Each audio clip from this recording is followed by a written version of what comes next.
High drama, usually reserved for October. It started Friday as Boston got an ace-like performance from slumping John Lester. Victor Martinez carried the offense with 2 home runs, and the Sox prevailed 3-1 over Tampa Bay ace David Price. But then last night, the Sox with a late lead, and stopper Clay Buchholz on the mound. But the Rays got a clutch game-tying home run from B.J. Upton in the 8th, and a walk-off homer in extra innings from Dan Johnson, giving Tampa Bay a 3-2 win. So tonight could be the Sox' last stand. Boston's hopes rest with John Lackey as he faces Carl Crawford and the Rays, who try to keep pace with New York in the American League East.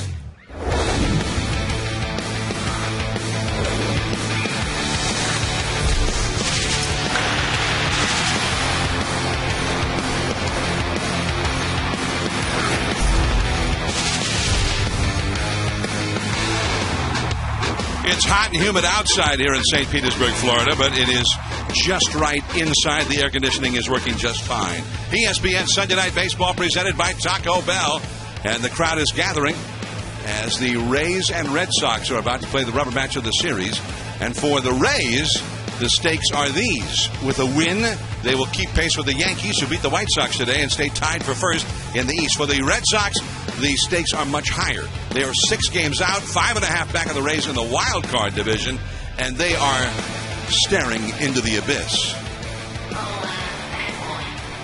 Hello, everyone. I'm John Miller, along with Hall of Famer Joe Morgan, and our partner Oral Hershiser, been at the the Little League World Series over the weekend, or whatever he's doing. I don't know. He's got so many things on his plate. He'll be back with us next week. Welcome to Sunday Night Baseball. And for the Boston Red Sox, you know the tale of woe, and it is a considerable tale of woe. They've had so many injuries to key players. 4 members of their starting lineup are out right now and will be for the rest of the year, including key players like former MVP Dustin Pedroia. But the Red Sox are getting very strong years from the likes of Big Papi, David Ortiz, and also the catcher, Victor Martinez, who's hit 3 home runs this weekend against the Rays. But the backbone of this ball club is its starting pitching, and the guy goes tonight in a critical game for them. John Lackey has been in big games before. He was a one-time World Series hero. Well, John, not just the World Series hero, he won the 7th game of the World Series, and that makes him a big game pitcher. And I tell you what, this is a big game, especially for the Boston Red Sox. They have to win this ball game. And when you look at John Lackey, I gauge him on his last start. He looked like he was coming around. He pitched against Seattle. He pitched 8 innings, struck out 10. But the key was the right-handed hitters were 0 for 13 with 5 strikeouts. That tells me that he's burying that sinker in and getting the curveball over. And if he can do that, he can control any team. And they need him to do it tonight because they are staring at the dark hole in front of them. James Shields will try and push them over the edge tonight for the Tampa Bay Rays. He's won 12 games. When you think of the Rays, you also think of their great young third baseman, Evan Longoria, an emerging star in big league baseball.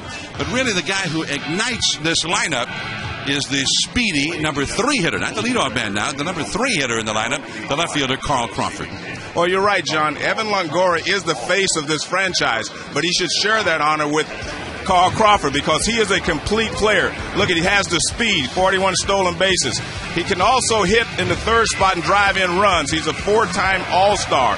But the most underrated part of his game is his defense. He's an excellent defensive player. And if you're John Lackey, you do not want to see him tonight. He's 19 for 42 against John Lackey, and he has stolen 34 straight bases against the Boston Red Sox. They're in for a tough night with Carl Crawford. And so if you're the Red Sox, there's the rub. It's not going to be easy. They need a win tonight to move a little bit closer in the wild card heading into September. James Shields will be facing that man, Victor Martinez, and the Red Sox very shortly. First pitch coming up from Tropicana Field in St. Petersburg after this.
And Sunday Night Baseball, it's the Cleveland Indians and the Tampa Bay Devil Rays. And that was more than 10 years ago, April 9th of 2000, the last time Sunday Night Baseball was here at Tropicana Field.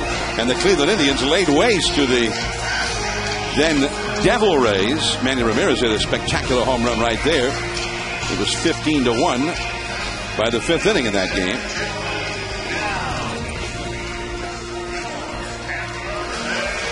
So now Sunday Night Baseball, the Red Sox and Rays, 10 years later, back here in Tropicana Field. And a much different scenario. The Rays, not a young expansion team, overmatched by a top big league club, but themselves one of the best big league teams in the game. There's Joe Madden. He is the manager, helping put it all together. And they are right there with the Yankees. They began the day tied with the Yankees with the best record in Major League Baseball. And Terry Francona, who's had a great run of success as the manager of the Red Sox, his team stricken with injuries this year, and yet they have been able to stay close enough to entertain hopes of getting back into this race. Here's the Red Sox batting order presented by Taco Bell. Marco Scutero at shortstop. J.D. Drew in right field. Victor Martinez, 3 home runs in the 2 games here this weekend, the catcher. David Ortiz, 27 homers for the year, the DH. Adrian Beltre, who's been outstanding. He's at third base. Mike Lowell at first base with Youkilis out. Danny Nava is in left field with Ellsbury on the disabled list. Darnell McDonald replacing Mike Cameron, who's gone for the year in center. And Yamaiko Navarro at second in place of the injured Dustin Pedroia. James Shields on the hill for the Rays. 12 wins for him this year. And John, he's 5-2 in his last 7 starts. But right-handed hitters are hitting .301 against him. That tells you that his changeup hasn't been working as effectively as it should. But that's his pitch, a straight changeup, and he throws a slider as well. But that changeup is his out pitch. 164 and 2/3 innings pitched, but 189 hits allowed. And he has allowed more hits than every pitcher except one, which is the Red Sox starter, John Lackey. The Rays defensively, Crawford, Upton, and Joyce from left to right in the outfield. Longoria, a Gold Glover at third, and Bartlett at shortstop. On the right side, Zobrist at second, and a Gold Glover, Carlos Peña at first, and Jaso is the catcher. And we are ready to get underway here, the rubber match of the series. The Red Sox in the wild card are 5.5 back of the Rays. Had they won last night, they would be 3.5. That illustrates how big these head-to-head matchups are. And they were ahead late in that game. They were ahead 2-1 going to the last of the 8th inning. That was a great game, John. Great game. And the Rays kept coming back in the late innings and finally won it on a Dan Johnson home run. We are underway. A 92-mile-an-hour fastball, and the Red Sox, everybody up on the railing to get a close look. And this is a huge game for them. Only 32 games to play, including this one.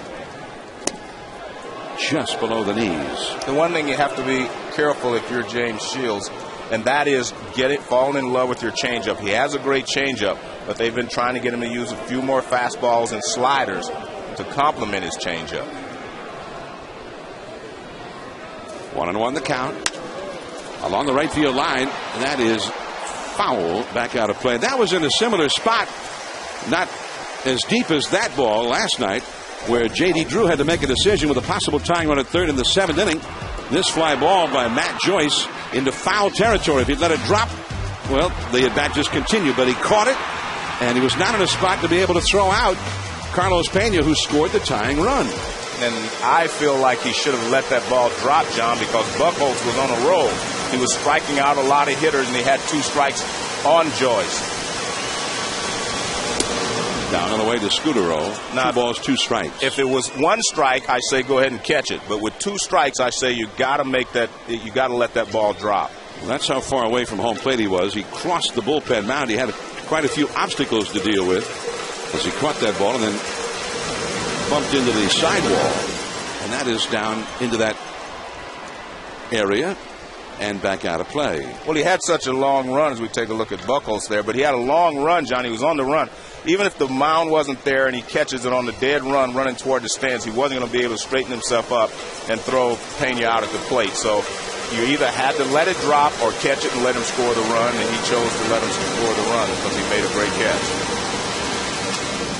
And that's back out of play. So Scudero battling it out here with James Shields. So you thought that for you the count was the important thing. So since it was 2 strikes and Buchholz is a strikeout guy, right? Then let it drop and go ahead and maybe he'll still strike the guy out. Exactly. A lot of people believe that you take every out you can get, and that's a good argument in some cases. But I think you have to play the situation, play the pitcher, and play everything. You have to put everything involved there. And the 2 strikes tells me that he should have let it drop. I mean, Buchholz was on a roll. He was throwing the ball very well. A high fastball, was striking out a lot of hitters, and he had 2 strikes on Joyce at the time. Well, it was much talked about, I'm sure, in New England last night and this morning. And it was much talked about by J.D. Drew with the assembled members of the media in the clubhouse last night. Here is Bartlett. And after a long battle, Scudero succumbs 1 away.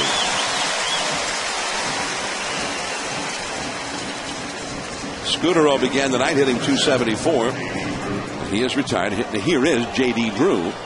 And truthfully, that kind of a play does not happen that often. J.D. Drew's been around a long time, and everybody seems to be in agreement. Had the score been tied that late in the game, surely he would have let it drop. Yeah. But there was a little bit of a gray area, and the hitter at the plate was not exactly a sure out. Matt Joyce is a guy with a lot of power who might just as well have hit the next pitch over the wall for a 2-run homer. There's the shift on for J.D. Drew. 3 infielders to the right of second. But the third baseman, Longoria, stays put. Well, he's staying put to keep him from bunting. Because if you get too far over at shortstop, all you got to do is square around and push the ball toward third base. This way it keeps him from bunting. And if he bunts it in here, he can cut it off. So that's what that defense is set up to do, keep him from bunting.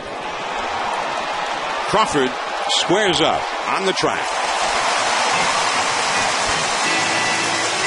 Maybe off the wall at Fenway Park. Definitely. So 2 down and Victor Martinez coming up. And what a weekend it's been for Victor Martinez. 2 home runs here in the Friday game, game 1 of the series, and another home run last night. After they got that run on the sacrifice fly in foul ground, then Victor Martinez made it look like not maybe that important. He had a home run in the 8th inning, the very next inning to put them back ahead. He's had 7 hits, 9 at-bats, and 3 homers in this series. It's a pretty good time for the Red Sox slugging catcher to really come alive. It's not been a particularly big year by Martinez standards. And there is Crawford again. 3 up, 3 down. Big Papi stranded on deck. Shields with a perfect first inning. And now John Lackey heads to the hill. Carl Crawford, his nemesis, coming up third.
MLB, specially formulated for men.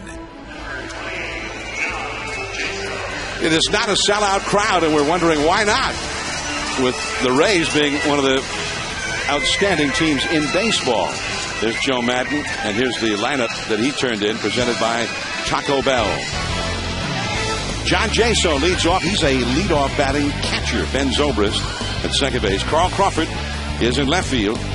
Evan Longoria, the slugging third baseman, bats cleanup. Carlos Peña, home run hitter, big time first base. Matt Joyce in right field. Dan Johnson, who ended the game with a home run last night, the DH. B.J. Upton, who tied the game in the 8th inning with a clutch homer in center. Jason Bartlett, the shortstop, batting ninth. And John Lackey goes to work. Called a strike. Paul Emmel, the home plate umpire. So Lackey's pitched well his last 2 times out. For you, Joe, the signature, as you said in the open, was his last start. Against the right-handed hitters, burying that sinker right there, down and in, and throwing his breaking ball away. That tells you he's on his game. Lackey's allowed 192 hits in 169 and 2/3 innings. And a called strike. 1-2. You know, Jaso is hitting first leadoff, John, because he has great base running instincts. He's not the fastest, but he has great instincts on the base path. Off the fists, and that will go back out of play.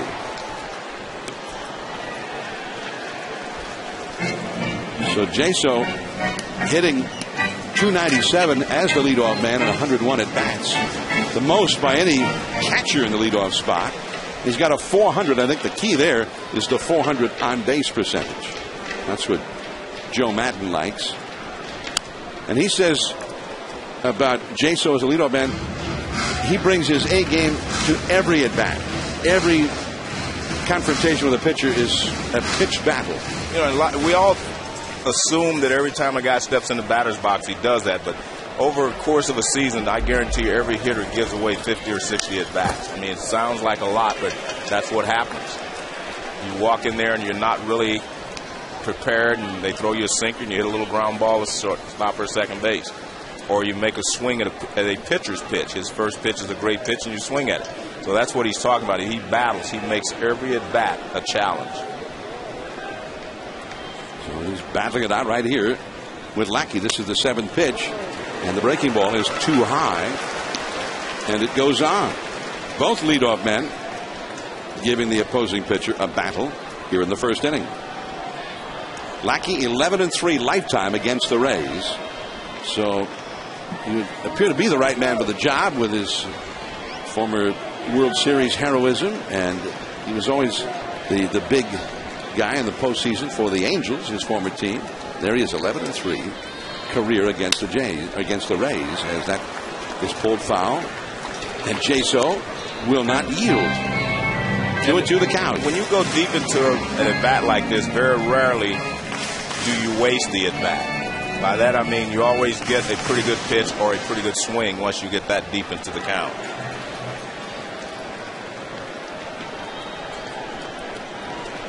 Strike 3 call. He backdoored him with the breaking ball, and Jaso has a few words with Paul Emmel, the plate umpire. That's one thing that John Lackey can do. He can get that breaking ball to start off the plate against the left-handed hitter, and he drops it right in. We'll see if this one comes down soon enough. Looks like a pretty good pitch. You see Martinez try to pull it a little bit, so he did backdoor him with a breaking ball. There's Ben Zobrist, and a fastball in there for a called strike. Zobrist had a breakout season last year. See, a lot of Lackey's strikeouts have been on called third strikes. Well, that one missed somewhere. Well, 1 ball, 1 strike. Again, that's the pitch that I think makes him difficult to handle. That ball really had a lot of movement on it, and if you're a right-handed hitter, you can't handle it. Scudero, Zobrist, who has been in a slump, and it continues, at least for one more at bat. 2 men down, and here is Carl Crawford. You know, Zobrist was an all-star last year. We look at this Rays team and we realize that offensively they are challenged. They're not as good offensively as they should be. A lot of guys are struggling, and we just saw Zobrist is one of them. Jason Bartlett not hitting well. He's starting to swing the bat better now. Base hit to left field. There's no doubt about it. Carl Crawford is a good hitter. You know, when a guy runs as fast as he does, we think of him as just a speedster. But he is also a good hitter, and he can drive the ball out of the ballpark. And he's hitting .355 with runners in scoring position. That's why they've got him hitting third now. He's a good RBI man. Look at the balance there. Stays back a long time and just drives the ball the other way. Doesn't try to pull it. That's beautiful. A lot of times when you hit the ball the other way as a left-handed hitter, you hit a lot of fly balls that way. But he hits more line drives. Now the exciting young burgeoning star, Evan Longoria, and he takes a called strike. Longoria hitting .293, 19 homers, 41 doubles, 5 triples, 86 runs batted in. And he leads the American League in doubles. Crawford. And with Longoria up there, Joe, is he a threat to steal here? Yes, I think so. I talked to Carl about that. You know, it's tough. He's been hitting second, so you run a lot. When you go drop down in the order, what do? He's talked to Longoria, and they worked it out so that he does try to steal when Longoria's at the plate. But his point is, if Longoria gets a good pitch that he thinks he can drive, go ahead and swing at it. So Longoria is not taking pitches to give him a chance to steal. The only thing, and I talked to Longoria, he said the only time he doesn't like for the guy to steal is when he gets 2 strikes. Really? Well, he'll swing at a bad pitch trying to protect him mentally. You know? I'm thinking now's the time he should go. 2 strikes. Just off the outside with that fastball. 1 ball, 2 strikes. Longoria refusing to go outside the strike zone. Well, it's interesting because I mentioned in the opening that he had stolen 34 straight bases against the Red Sox. Red Sox have not thrown him out trying to steal in 5 years. 5 years. He's running. But down on... he distracted him. He told you. 1 hit, 1 left. And we're going to the second inning. Big Papi, David Ortiz, and Adrian Beltre coming up.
Into the second inning from St. Petersburg, Tropicana Field.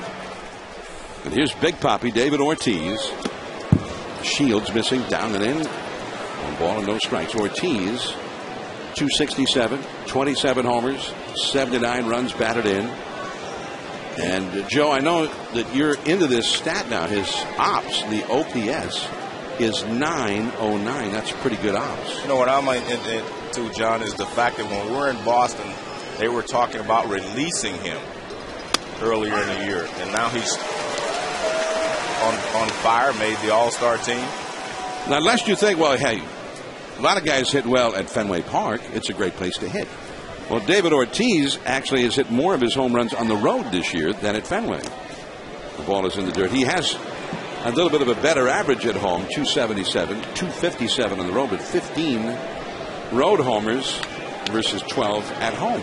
Well, in watching him the last couple of years, I think the reason he's hitting more home runs on the road, road and hitting for a higher average there, is because he pulls the ball more now. You see his home road numbers. Shields trying to keep the ball down. That's my, I figured that out here watching this at bat. 3-1 the count to David Ortiz. They've got only 3 infielders behind Shields. The second baseman, Zobrist, has become an extra outfielder. He's way out there in right field. And back out of play. Full count to Ortiz. Nobody anywhere close to third base. Well, they don't figure he's going to bunt, see, so they're protecting the middle. But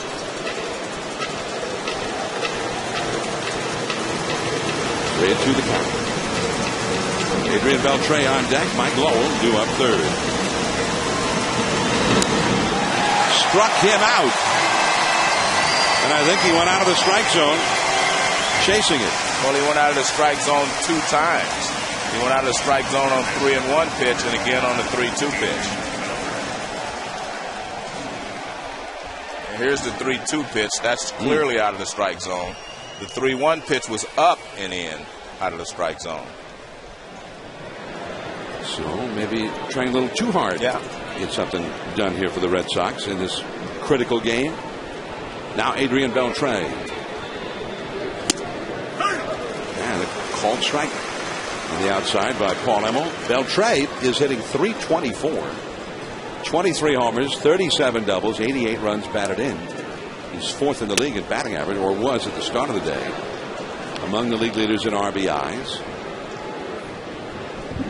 You see the frustration for David Ortiz. 1 ball, 1 strike to Beltre. 1 out, nobody on. On the inside corner. But he's ahead of Beltre. Ordinarily, you'd say that is always good for a pitcher. But Beltre is a pretty good 2-strike hitter. And that changeup sinking down and in. 2 balls, 2 strikes. He's had 66 hits with 2 strikes this year. And only 1 hitter in the entire league has had more. That's Ichiro. The foul. 2-2. So Beltre is one of those guys, and I think fairly rare, who does not worry about getting into a 2-strike hole. He's still very confident and very potent. That is Mike Lowell, the veteran, on deck. The former Red Sox third baseman. Wow, that got over to the Red Sox dugout in a hurry, and everybody was very thankful there was a screen in front of the dugout. They didn't used to have screens in the dugout that often when you played, Joe. Oh, wait a minute. Now, let's not go back that far. They had screens. They did? Yeah, they had them there. Yeah, they needed to protect us also. 2-2 the count. Right back to Shields. And he got him chasing one. 2 down. That's 5 in a row retired by Shields. More pennant race coverage on ESPN tomorrow night and Wednesday night. Action begins in the National League East on Monday Night Baseball. The Mets and the Braves tomorrow night. Then the hunt for October begins on ESPN's Wednesday Night Baseball at 7 Eastern. The Oakland Athletics in the big city to take on the New York Yankees. Both games also available on ESPN3.com. Both of those games will start at 7 Eastern time. John, James Shields is one of those pitchers who If he gets ahead of you 0-1, the hitters hit 206. If he falls behind 1-0, they hit 310. That's a big difference in that first pitch. Broken bat. Zobrist got the glove on it, but it rolls right over to Evan Longoria. So Lowell, not many infield hits for Mike Lowell these days. Well, if he comes up with it, he's going to be able to throw him out because Lowell doesn't run well. But Zobrist could not come up with it. Hit it off the end of the bat, breaks the bat, so it's not hit that sharply. Zobrist comes over, and he would have had time to throw him out if he comes up with it. Normally in this situation, you let the shortstop take that ball because the shortstop's going towards first base, so to speak. He can turn. It's easier play for him. But Zobrist got there first. But normally you let the shortstop take that. Shortstop's supposed to take any ball he can get to, just like the center fielder takes every ball he can get to in the outfield. Danny Nava in there for a strike. He's in left field in the absence of Jacoby Ellsbury. Out of my alma mater, Danny Nava, College of San Mateo. And Nava broke in a very big way at Fenway with a grand slam in his first major league at bat, but still his only big league home run, which I didn't see that one coming, Joe. Okay, hits one the very first time and a grand slam. I'm thinking that's big time. Did it on the first pitch that he saw in the big leagues. Only the second player ever to do that. Called a strike on the inside. And Shields right now, he's getting ahead of everybody except David Ortiz. And then he struck out Ortiz as if he were ahead of him. 0-2 the count. Nava hitting .259 with the one home run and 112 at bats.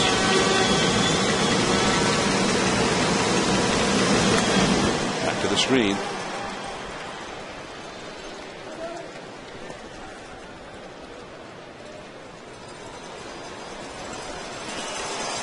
Darnell McDonald, a right-handed hitter, on deck, would be next.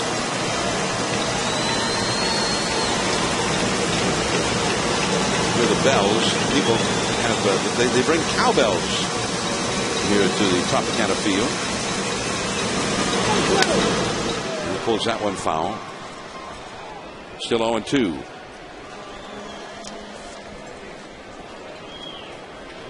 The Rays really burst upon the scene in a big way after years of futility.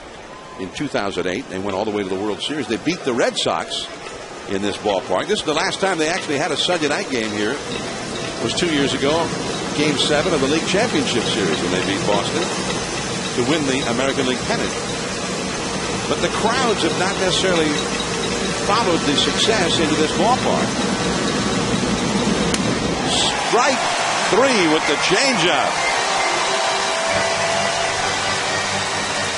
One hit, one left, and Lackey back to the hill in a scoreless tie with Carlos Peña slugging first baseman coming up.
with Joe Morgan. Orel Hershiser will be back with us next weekend. The Red Sox and Rays, no score, last of the second. And here is Carlos Peña, just recently back from the disabled list. Peña hitting only .211, but he has 24 home runs to lead the Rays in that category. 72 runs batted in. At the second lowest batting average of anybody who is listed among the qualifiers. He has enough at bats to be listed. I mean, this is pretty weird here. I mean, look where the second baseman is. He's really a fourth outfielder. Yeah, that's. Navarro is way out there. Yeah, he's a. I really believe that because of his foot injury that they can play him that deep, because any roller toward the second baseman or the right fielder, short right fielder, he would be able to beat it out.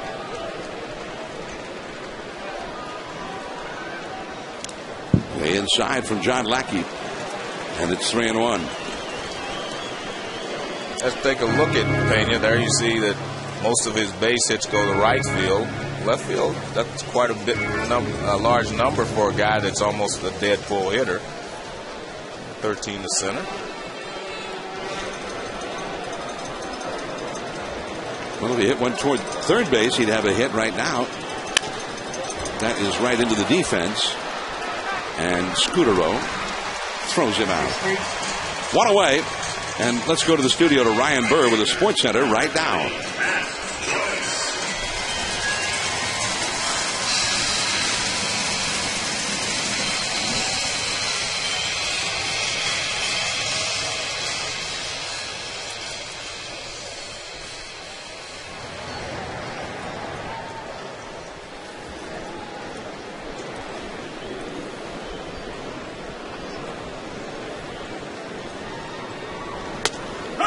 And there's a called strike to Matt Joyce. John, I actually thought that the Rays were going to end up with Manny, and I thought it would have been a great deal for them. You know, they can talk about all the things that Manny brings to a club, but for 28 games, and they bring him here, I think he could really help them get over the hump. They need some offense, and he can definitely hit. Chicago, it may be a little bit too late, you know, to bring him in. But, I mean, Manny Ramirez is going to help any team he goes to. And if he's motivated, which he probably is by this, he'll get there and he'll do a great job. Going to the count. Strike three called to Joyce on the inside. Away from the target of Victor Martinez. And a little complaint there by Matt Joyce. In the Central Division, the White Sox lost that heartbreaker to the Yankees today, 2-1. 4.5 back of the Minnesota Twins. With 32 games to go, the Twins have 31 games remaining. Well, the problem is they can't beat the Twins. They haven't been able to beat them. And there's a strike to Dan Johnson, last night's hero. Johnson, who had been struggling big time since being called up from the minors, ended the game with a home run in the 10th inning against Scott Atchison. And here it was. Walk-off. And Tampa Bay with a 3-2 win. He was hitting 130 prior to that at bat for the season, and quite a celebration at home plate. Well, they need to be careful. No broken legs. Yeah. Johnson survived it. John, I was talking to Joe Madden today, and you know he has managed more games than any Rays manager in history. And of course, he has the best record of any manager in Rays history. And when you talk to him, you find out how he likes to push the envelope, especially with his base running and the speed. And he even goes against the grain. There's a lot of old cliches that say you don't make the first out or the last out at third base. He said he doesn't believe in that. He tells them just run. He said, I don't care about physical mistakes. Just don't make any mental mistakes. He said, if you go to third, go ahead. Lackey blows a fastball right by Dan Johnson.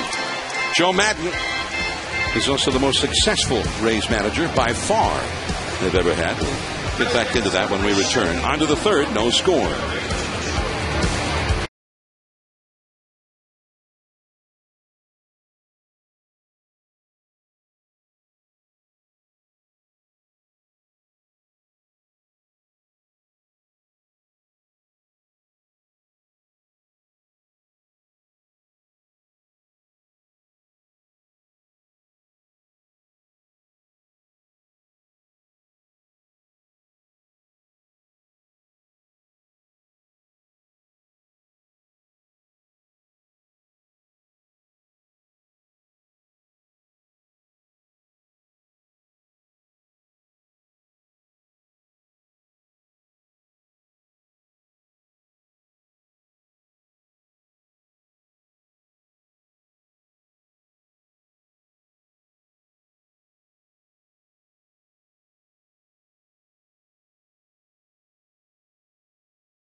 brought to you by Nissan. It's the end of the model year, and Nissan's laying it all on the line. Nissan's bottom line sales event going on now. ESPN Sunday Night Baseball here near the end of August. Red Sox nothing, Rays nothing. And well, certainly after tonight, the Red Sox will have 31 games to go, including 3 more with Tampa Bay, 6 more with the Yankees. The time to make a move is right now for the Red Sox. They let one get away last night. And instead of 3.5 out, had they won, they are 5.5 out. And it's getting a little late to suddenly be 6.5 out, with the 2 teams ahead of them both playing extremely well, better than any other teams in baseball. Here is Darnell McDonald. And he's been hitting well here lately and fouls one away against James Shields. John, we were talking about Joe Madden and his philosophy, and you can look at statistics and it shows you how he thinks about stealing bases, running the bases, everything that he believes in. If you look at it and you measure it, 152 stolen bases, they take the extra base 47% of the time, 28 bunt hits. That's second most behind the Angels, and he came through the Angels organization. He was over there with Mike Socia, so very similar types of offense. Nasty. And we've talked about the pressure that, base running puts on. Carl Crawford, these guys force other teams into errors, as you call it, a forced error. And I think that's a great way to look at it. They force other teams into making mistakes. On to the count to Darnell McDonald. I think especially the fast guys. Right. In tennis, it's a statistic that they keep. Yeah. As indicative as to how a match is going. Forced errors. And a guy like Carl Crawford forces errors. Strike 3. Shields looks like he's on his game right now. John, I think that pitch right there, the off-speed pitch, is what makes Shields so effective, of course. It makes all the pitchers in the big leagues this year so effective. This is the reason that we're seeing no-hitters, we're seeing 2 hitters, 1 hitters, etc., is because of the changeup. The changeup is the pitch that keeps all the hitters off balance. And the reason it's so effective now, a lot of the young pitchers who used to come to the big leagues, they were hard throwers. They had to learn to throw the changeup after they got to the big leagues. Now they're all come to the big leagues with the changeup. And the fact that all teams are using them and all pitchers are using them, that's why they're so effective. I mean, look at Steven Strasburg. He threw 99, 100 miles an hour, yet he had a great changeup. And that's what's happening. The young pitchers are all developed a changeup now, and that's why they're all so effective. Michael Navarro, the hitter, rookie second baseman for the Red Sox, a prospect out of their farm system. He is playing in his 4th big league game. He's had 1 hit, 8 at bats so far. And the fastball fouled back to the screen. So the count is 2-2. Well, that changeup for Shields is one of the best you'll see. Yeah, but John, we've gone through stretches. We've both been around a long time. In the 80s, the slider was the big pitch. That's the one. The 90s, it was the splitter. Now to me, the changeup is the pitch that makes all these pitchers so successful. And I don't think the hitters have adjusted yet. We went through a spell there where everybody was going for the 3-run homer. They were looking for the fastball and hitting it out of the ballpark. Well, the changeup was the neutralizer, and the changeup now is, in my opinion, the reason that we've had so many well-pitched ball games. Everyone has a changeup now. Pulls that one foul, a changeup from James Shields. 2-2. Matt Garza, who has been one of the stalwarts in the Rays rotation, 13 wins. David Price has been the ace. He's got 15 wins, 15-6 for them, although the Red Sox beat him here on Friday. Strike 3 called at the knees. And Navarro, 22 years old, complains to Paul Emily, thought it was too low.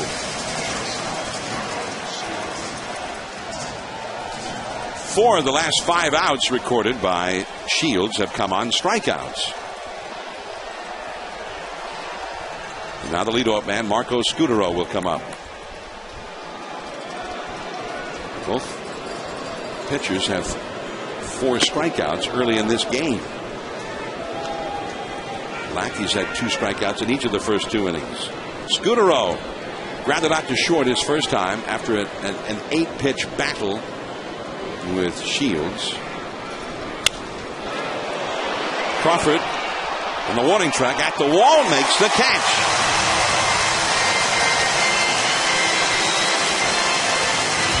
B.J. Upton, one of last night's heroes for the Rays, coming up against Lackey.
Last of the third, Joe spent some time talking to Carl Crawford, who has been with the Rays since the bad old days when they were still playing poorly, all the way back in 2002. You've been here your entire career, so that automatically makes you a leader. Yeah. Are you a vocal leader, or do you lead by example? Well, for the most of my career, I've always led by example, and now recently I kind of talked a little bit more, because I am a veteran on the team, but I try to lead by example most of all. But if somebody needs, talking to or something like that, I don't mind, talking to a guy, trying to explain some things to him and stuff like that. So I try to do a little bit of both now. B.J. Upton, first ball swinging. Navarro is called off by J.D. Drew. 1 away. And, when you talk about Carl Crawford, again, I think he's underrated because people just think of him running as being a speedster. And they don't realize that he does everything to help this ball club. They moved him to third, and he's happy to hit third, try to drive in some runs. He plays great outfield defense. He runs the bases well. He does a little bit of everything, and again, you're here right there. Now, he's also a leader on this ball club, and I think that's what makes him so valuable. And I don't know how they're going to exist if they let him go. I don't know what's going to happen to this ball club if he is not signed. Well, just about everybody around this ball club seems to think that he will not be re-signed. I agree. But I just don't see how they're going to do it and say that they're trying to move forward. I think if you're building this team, Evan Longoria and, of course, the pitching staff, but Carl Crawford, those are the guys you need. Those types of guys that play the game the way that they both play it. Jason Bartlett hits that slider to short. Scudero. And Bartlett is the second out. Leadoff man John Jaso coming up. His first full year in the big leagues was 2003, Carl Crawford. And beginning that year, he hit .281 in his first full year in the big leagues and stole 55 bases that year. He is 7th in games played, 4th in the hits in the American League, and leading the league in triples and steals in that time since his first full season. Jaso fouls one off the left field side. He was called out on strikes in a 9-pitch epic plate appearance in the first inning. No score in the third. And this series has been played kind of like this. Yeah, this is that has been an excellent series. I've seen all 3 ball games. Base hit to left. Second hit for the Rays. Crawford had the other one, and he hit his to about the same spot as did Jaso. You know, the thing about Carl Crawford is he's still young, John. He's 29 years old. I mean, that he's got a lot of game left in him. And that's why I say I just think you have to find a way to try to keep him here. And he may give him a hometown discount. Who knows?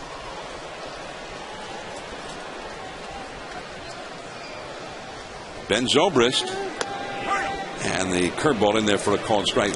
On the other hand, attendance, even as well as the Rays have played these last 3 seasons, as great a season as they're having right now, the crowds are not coming out. They sold out last night, but they were 7,000 below a sellout here Friday, and maybe even further under a sellout here tonight. Yeah, but if you let a guy like Carl Crawford go, and even Carlos Peña, then what are you going to have to sell? How are you going to get any of the people to come anyway? I mean, you're not going to, because you're not going to perform better. You're going to, you know, your record's not going to be as good. I mean, you can only put so much pressure on Evan Longoria.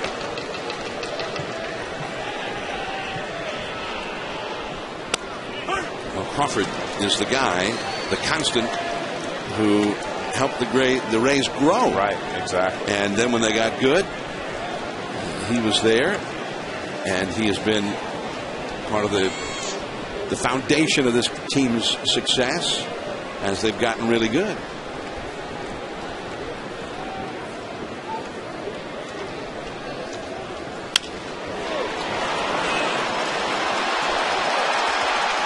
And caught by Nava. Zobrist is retired. Crawford stranded on deck. Drew, Victor Martinez, Ortiz coming up.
John Miller, along with the Hall of Fame second baseman Joe Morgan.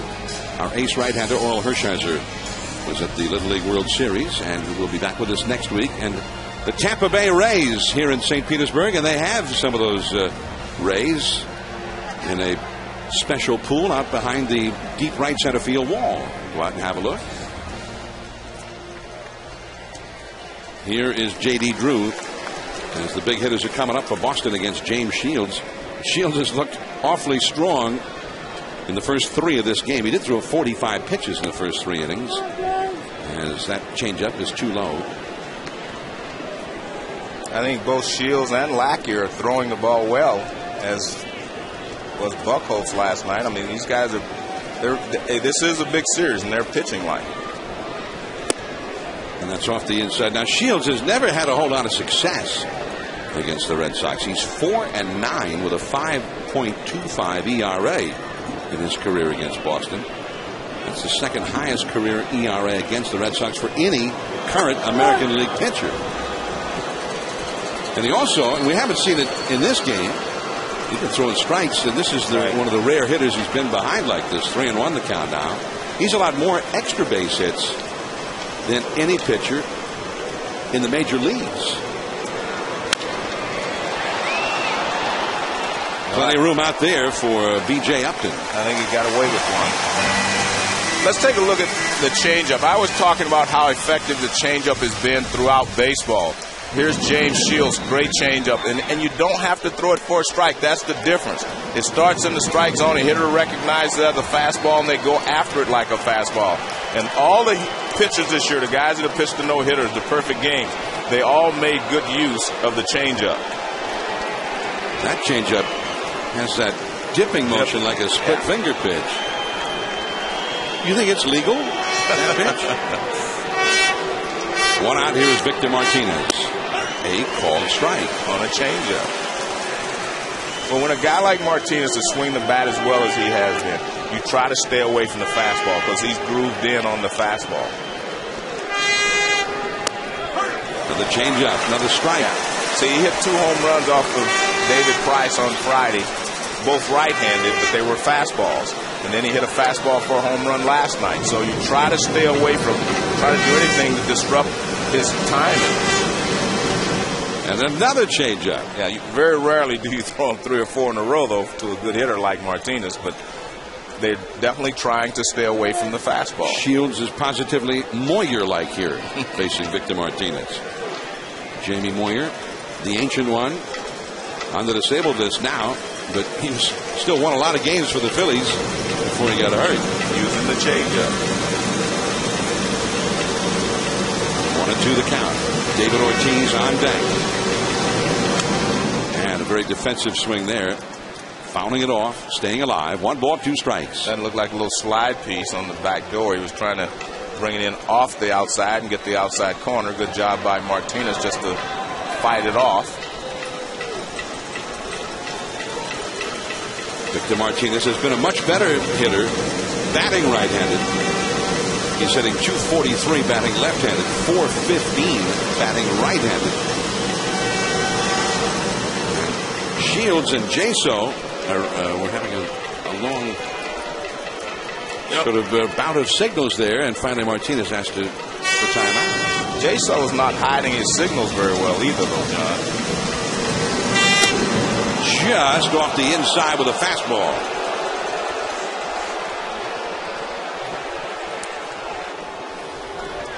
Let's take a look. It starts off the outside and just barely misses.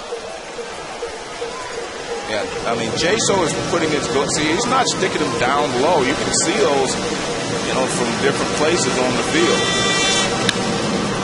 Into right field, base hit. Back to the changeup, and he had him out of the front foot. But he hooked it right through the hole. That's when you're hot, John, because not only do you get out in front of that pitch, but you find the hole on the right side. Now watch the signals. I mean, usually you stick your hand down in here so that you hide them. But he's just pointing and using his fingers, and every once in a while I think if you're at first base especially or someplace, you can steal those signs because you can tell where he's putting his hand. First base coach? Yeah, first base coach. There's the ball hit, and especially the base runner. The base runner can do it.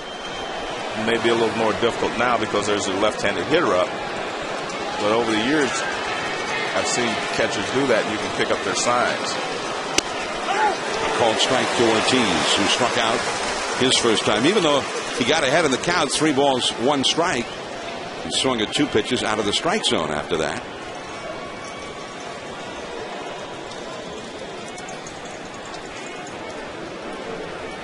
The Shields still have the shift on. Nobody anywhere close to third base. Longoria, the third baseman, is at shortstop. Curveball off the inside.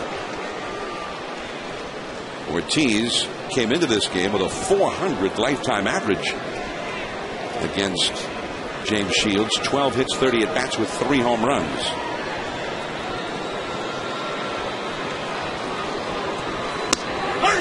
That is in for a called strike.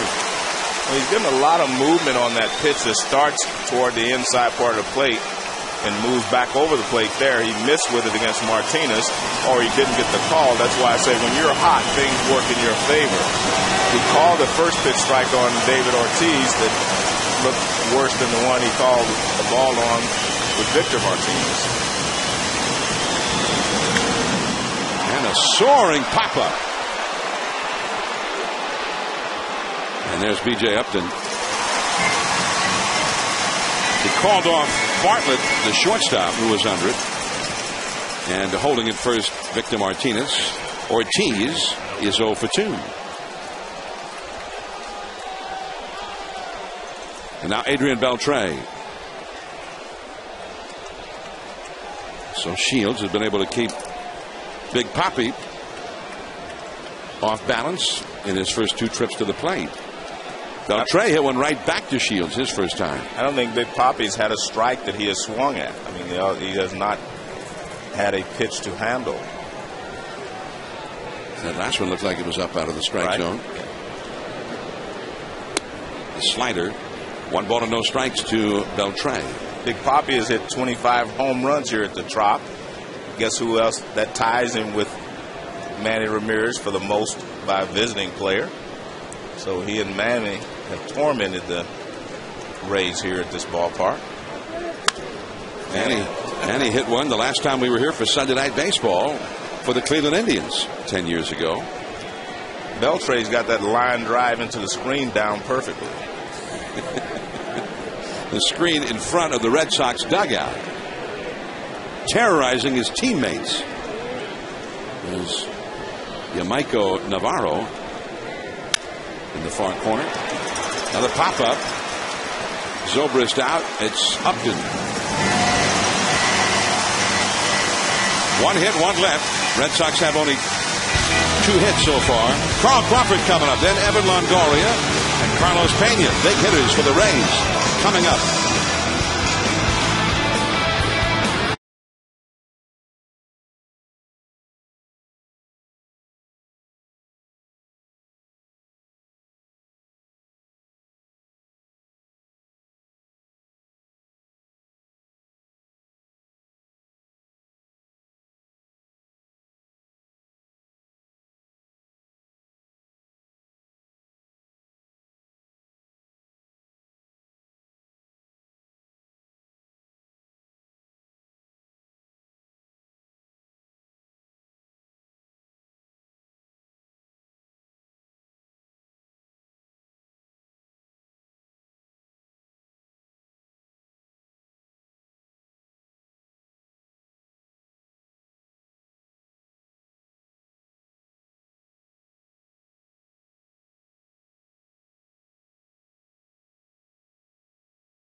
To the 4th inning, Carl Crawford coming up, and my partner Joe Morgan talked with Carl before the ball game, and he asked him the tough questions about what about after the year. All right, now here's the tough question. You're going to be a free agent at the end of the year. Have you decided whether you're going to test the free agent market or not? Well, from talking to the Rays earlier in the year, we said if we win the World Series, then we can sit back down and, talk it over again. Who knows what might happen. This is obviously my first choice of where I want to play, but if things don't work out here, then yes, I will be testing the free agent market. And everybody seems to feel that latter is what is actually going to happen. Well, there was a story that said that Torrey Hunter has been recruiting him for the California Angels, the LA Angels, and he said no, that he had not been doing that, but they're good friends, and if Carl asked him about free agency, he's going to talk to him. Torrey went through it himself a couple of years ago, so he would try to give him something. Well, it's, of course, the first most logical idea is that, wow, that's the way the Angels play the game. Right. It's just the way the Rays play the game. So if he's going somewhere else, the Angels would be the perfect fit, because right now the Angels need help. Roster does not play that way so much. Crawford, the count of 0-1. He singled his first time. More of the same for him against Lackey. Not this time. Scudero. Look how quickly he got rid of that ball with the speed of Carl Crawford. That's what you're talking about. That's how they get forced errors. Trying to make it quick. Trying to get rid of it. And this is a routine ground ball. You see how quickly he gets rid of it. And to make sure that he gets it over there in time to get Crawford. And that's the same way you make a play on Ichiro when he hits a ground ball to shortstop. You better get rid of it. Here's Longoria reaching and missing. Strike one. 24-year-old Evan Longoria.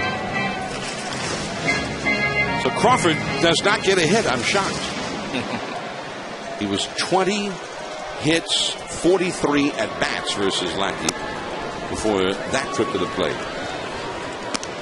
So he's 1 for 2 in the game. That's just about his lifetime average against Lackey. Highest average versus any pitcher. Right to Scudero again. And he gets Longoria. 2 men down. When the young boys from Kirkland, Washington took the field for the championship game of the 1982 Little League World Series, they stepped onto a much bigger field than the one they saw. What became of a group of childhood teammates when the high point of their lives occurred before it had really begun? Little Big Men on ESPN Tuesday at 8 Eastern, part of ESPN Films' critically acclaimed 30 for 30, presented by Cadillac.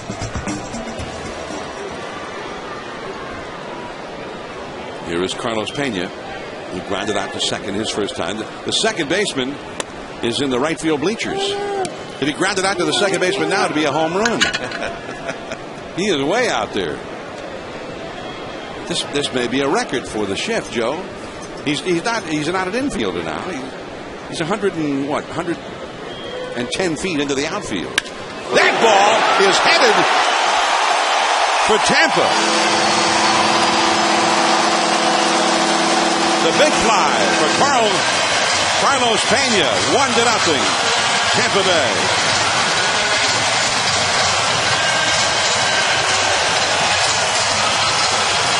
Well, that's what he provides for this ball club. And we mentioned he had a low batting average. Even last year he did not have a high batting average. But he provides power. And you make a mistake and he will hit the ball out of the ballpark.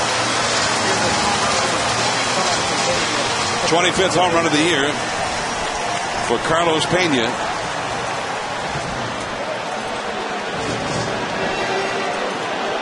The Red Sox had an extreme defense going against Peña. They would have needed to have had maybe J.D. Drew up on one of those catwalks out there to have a play on that one.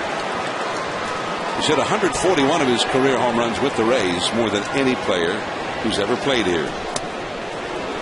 Matt Joyce struck out looking his first time. It's 0-2. So the Rays are leading 1-0. And they haven't hit that many home runs. Carlos Peña is the big home run hitter in the lineup. Evan Longoria, number 2. There is Lowell, Lackey covering. Joyce retired. But now the Rays have gone ahead. Carlos Peña, big fly. He knew it. On to the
the Tampa Bay dugout.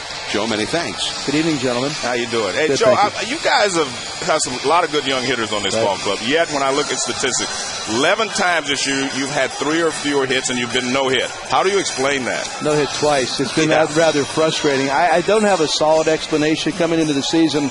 I'm looking at the names on our lineup card. We like these names a lot. Overall, some guys are underachieving a bit. I don't know if it's the better pitching in the American League this year, sophistication of defense. I have no idea because the work's great. They're every day early to get their work done, their video, whatever. I don't have a solid explanation. I just like to think that we're going to get hot the rest of this month. Well, it looks like James Shields has his changeup working. I heard you wanted him to throw more sliders. Well, I like his curveball, actually. I like his curveball, especially against left-handed hitters.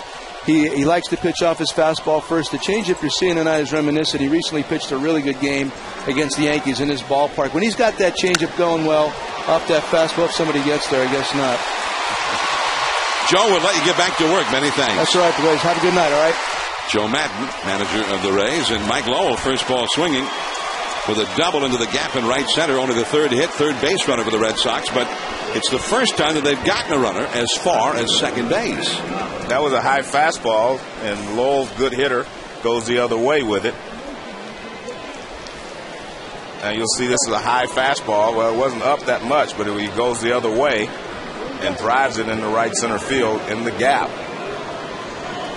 And Mike Lowell has been a really fine hitter his entire career, and I'm going to be one that's going to miss him because he said he's going to retire at the end of the season. He's one of the really good guys in the game. Battling injuries all year. So here is Danny Nava trying to move that runner over, and he does it. That really was a high fastball, and Nava pulls it to the right side, and now Lowell goes over to third base. Some very nice situational hitting there by the young Nava. Very good job there by Nava. Just go ahead and get the ball on the ground to the right side. And it sounds simple, but so often we see players not be able to move the runner with less than 2 outs. So 1 out, and here is Darnell McDonald. He struck out his first time. Well, they're going to play the infield halfway at short and second, and they're going to play in at the corners. McDonald struck out his first time. It's a strikeout time here for Shields as McDonald bounces it softly, foul. 1-0. The Rays are leading. The Red Sox, really, when you think of the Red Sox over the many years, you always think sluggers and the big fly, pounding teams into submission. But here they are trying to play some small ball now. Definitely. The infielders, the shortstop and second baseman, do not have to play in because Lowell doesn't run that well anymore. It'd have to be a very slow ground ball that gets by the pitcher for him to have a chance to score. 1 ball, 1 strike to count to Darnell McDonald.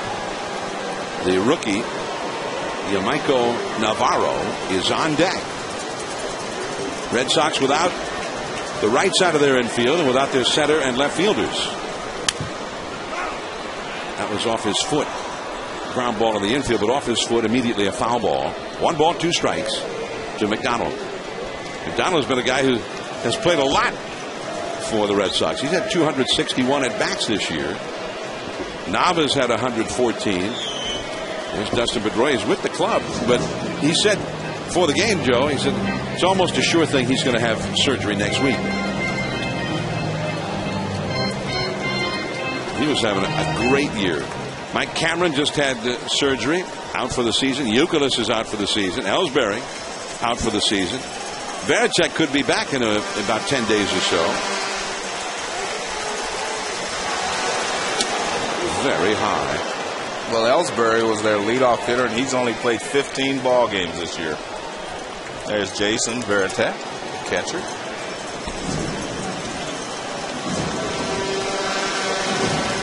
Best laid plans. So it's a 3-ball, 2-strike count now to Darnell McDonald.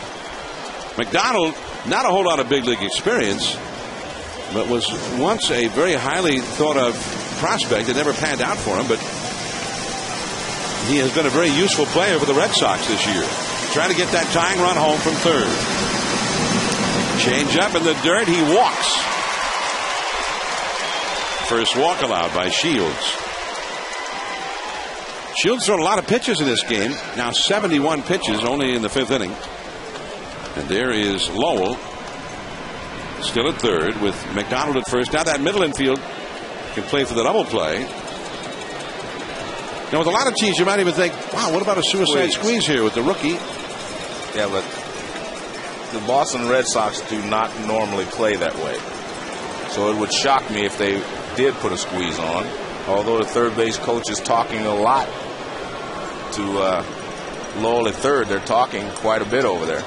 And the shortstop, Bartlett, comes in to say something to Shields on the mound. Tim Bogar, the third base coach, chatting with Lowell. We did see the Red Sox. Ellsbury executed a steal of home on Sunday Night Baseball last year. That's a base hit to left field. Yamaiko Navarro comes through in the clutch, his first Major League RBI, only his second Major League hit. It's 1-1. I mentioned earlier that they wanted him to use his slider more and his fastball. Everything has been soft, these last 2 hitters. That was another off-speed pitch. I mean, he is not using his hard stuff. That's a changeup or a slide. It's an off-speed pitch, and that's why he's able to pull it through the hole. I mean, he's got a good enough fastball that you can start some of these guys off with the fastball and then finish them off with the changeup or the off-speed pitch. Navarro, a very highly thought of prospect out of the Red Sox farm system, and that's a big moment for him. Only 22 years old. Yamaiko Navarro from the Dominican Republic. And there's a called strike to leadoff man Marco Scutaro has grounded to short and flied out deep to left. Navarro singled in his very first Major League plate appearance. He hit .275, and in the minor leagues this year before being brought up, Yamaiko Navarro. Off the glove, Longoria. Coming around third, McDonald. And Crawford has no play on it. The Red Sox are ahead 2-1. And that ball, he couldn't come up with that ball because it took a wicked hop off the carpet. It wasn't that he didn't get there, but it took a wicked hop. And he wasn't able to catch it. Watch, you'll see he gets there, but the ball takes a real weird hop. See, he's there, but he tried to short hop it, and he couldn't come up with it. See, watch, he'll get over there. See, he's there, but that ball bounces over his glove. It takes that wicked hop. If it would have rolled, stayed on the ground, stayed low, he could have made the catch with a dive and maybe made a play, but that was just a tough hop. And a lot of it, the overspin comes off of this turf, and then when it hits the dirt, it reacts differently. It just jumps at the infielder. 2 runs in for Boston. 2 men on. Still only 1 man out.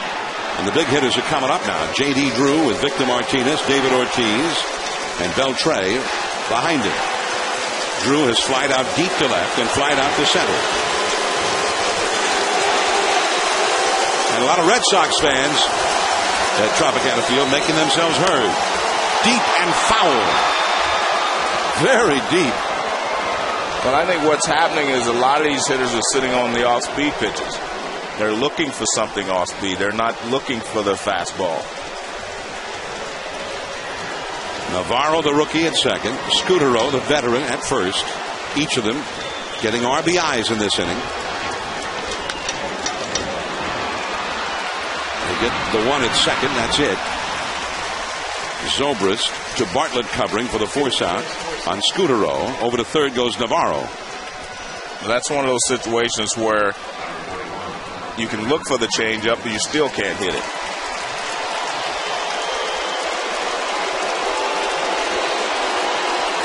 Now Victor Martinez, and he is the man they'd love to have up here trying to drive in some runs this weekend especially. He's had another hit tonight and 8 hits in 11 at-bats for the weekend. .293 average for the season. Navarro at third, Drew at first, David Ortiz on deck. And the changeup down and away. 1 ball and no strikes. 2 runs are in. Lowell led off the inning with a double into the gap in right center. Nava got him to third with a ground out. McDonald walked, and then Navarro singled home a run. Scudero singled home a run. 2-1 Boston. A ball and a strike. Martinez, 7 hits and 18 career at-bats against Shields. And Shields, this has not been a pleasant experience most of the time for Shields facing Boston. He is 4-9 lifetime against the Sox. With a high earned run average, 5.25. Well, there's that big breaking ball, and it's 1-2. Yeah, that was a nice curveball. What made it so effective was on the inner part of the plate. So it's down, like going down and at his back foot. That's the one. Right over the top of it. Joe Maddon showed you. Right. Between innings, he'd like to see him throw more often to left-handed hitters. And we got a graphic example of why right there.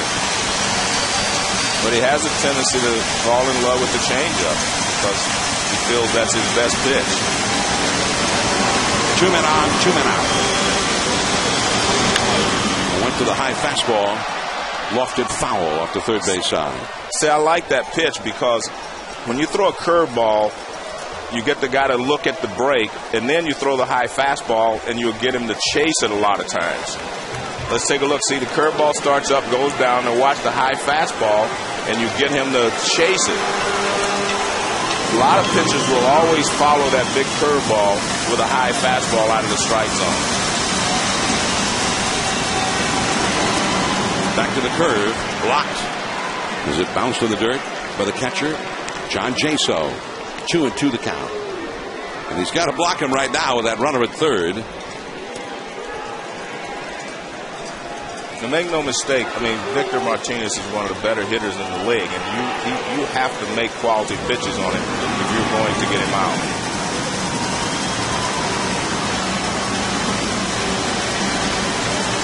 Two and two to Victor Martinez.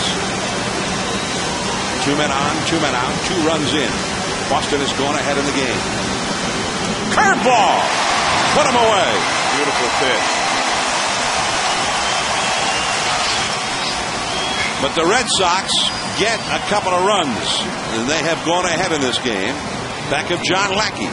The last third of the Rays order coming up.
Ball one from John Lackey to Dan Johnson. Johnson, last night's hero for the Rays, with a walk-off home run. He struck out his first time tonight against John Lackey.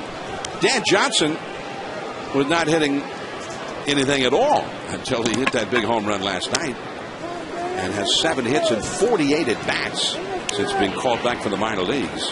2-1 the count to him.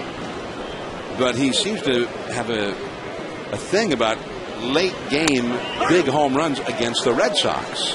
The count goes to 2-2. 2 years ago, in a big pennant race moment, he hit a home run in the 9th inning to tie a game against Jonathan Papelbon, the Red Sox closer that the Rays eventually won in extra innings. And he is called out on strikes.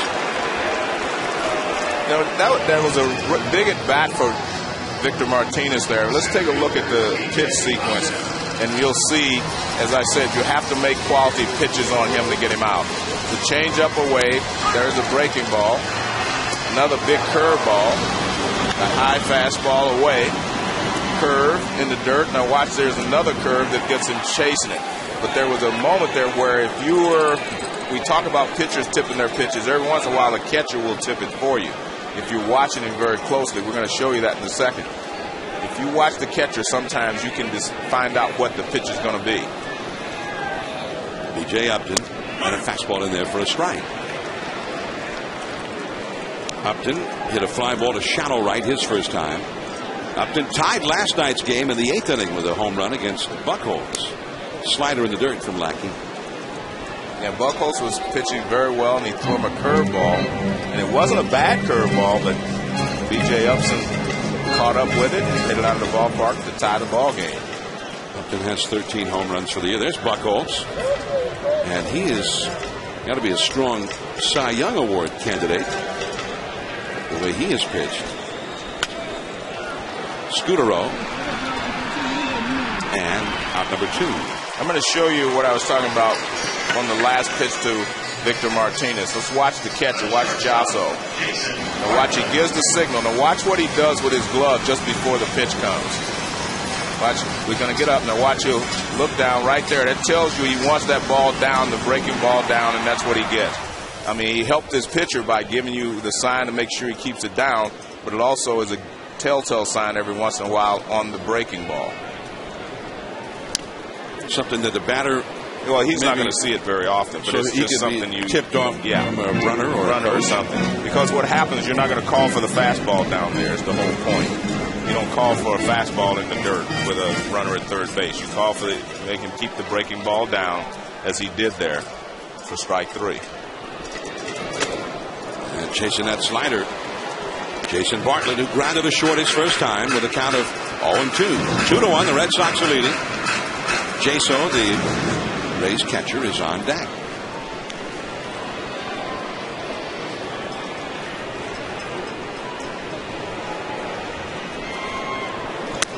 And the high fastball out of the zone. 1-2. So Lackey just given the lead in this inning, and he's trying to capitalize on that moment and just shut down the Rays. Keep them off the board. On the inside corner, strike 3 call. And again, he is handling the right-handed hitters very well. 6 strikeouts in 5 innings. David Ortiz and Adrian Beltre coming up. Red Sox lead 2-1.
by Taco Bell is brought to you by your locally owned Citgo. There at every turn. Sunday night baseball from St. Petersburg, Florida. 2-1, the Red Sox leading the Rays as we head to the 6th inning. I'm John Miller with Hall of Famer Joe Morgan from Tropicana Field indoors in St. Pete. And there are seats available for this game, which it's hard to understand. That's a swing by Big Papi David Ortiz, who has struck out and flied out to shallow center. They got the shift out for him again. Longoria, the third baseman, is at short. Everybody else is on the right side. The second baseman, Zobrist, is 35 feet or so into the outfield. And he still hasn't swung at a strike yet. I think if we showed on K-Zone every pitch he swung at tonight, we would not find any in the zone. You're right. A ball and a strike. And he's had some success in the past against Shields. 2-1 now. Boston ahead.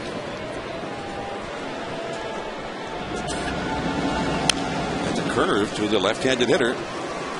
So it's a ball and 2 strike. Now, what Shields, he gave up a couple of runs in that 5th inning. They broke through against him, but I think it was very impressive. The Red Sox were poised to get more. Right. They had Drew and Victor Martinez coming up. 2 left-handed hitters, power hitters, with 2 men on, 1 man out, and we got them both. Some clutch pitching there by James Shields to minimize the damage.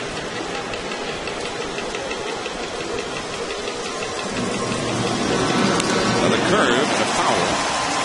Stays alive. Well, he is looking pretty tough to hit with that curveball to these left-handed hitters. A good, sharp breaking ball. Well, maybe Joe Madden told him when he went in to start using his curveball more because he wasn't using it. Remember, at the beginning of the ball game, he wasn't throwing a lot of curves. It was basically changeups. There it is again. Did he swing? He swung at it. Ortiz rung up by Emil himself. Ortiz looked like he was saying, hey, why don't you just ask the third base umpire about that? Well, he still has not swung at a strike, John. I mean, I know he's anxious and wants to do something, but he has not swung at a strike.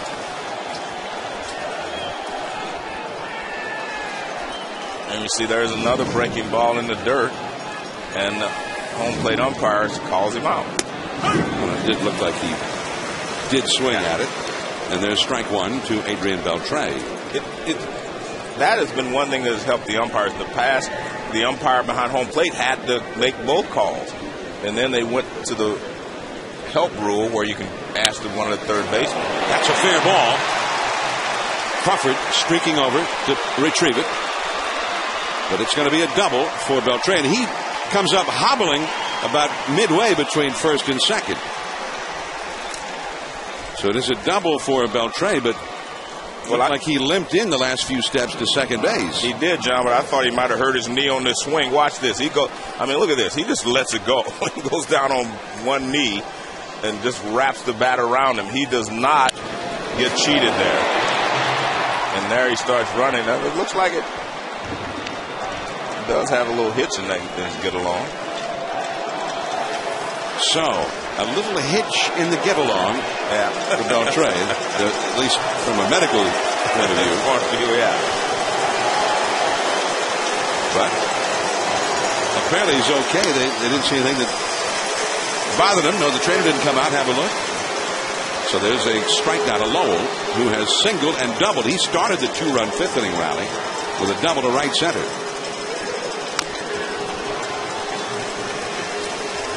'38th double of the year for Adrian Beltre. Very rarely do you see a guy go down on one knee and be able to hit the ball on the ground like that. Usually when you go down on one knee, you're getting underneath it. Well, Red Sox fans have seen him hit home runs like that. Well, you get underneath the home. That's what I mean. You get underneath the ball usually when you do that. So you're going to hit it in the air. You never did that? No. First of all, I think they would have thrown at me the next time for taking such a big swing. 1-2 the count. The big strikeout with the curveball. 7 strikeouts, 2 down. Let's go to the studio to Ryan Burr with the Sports Center right now.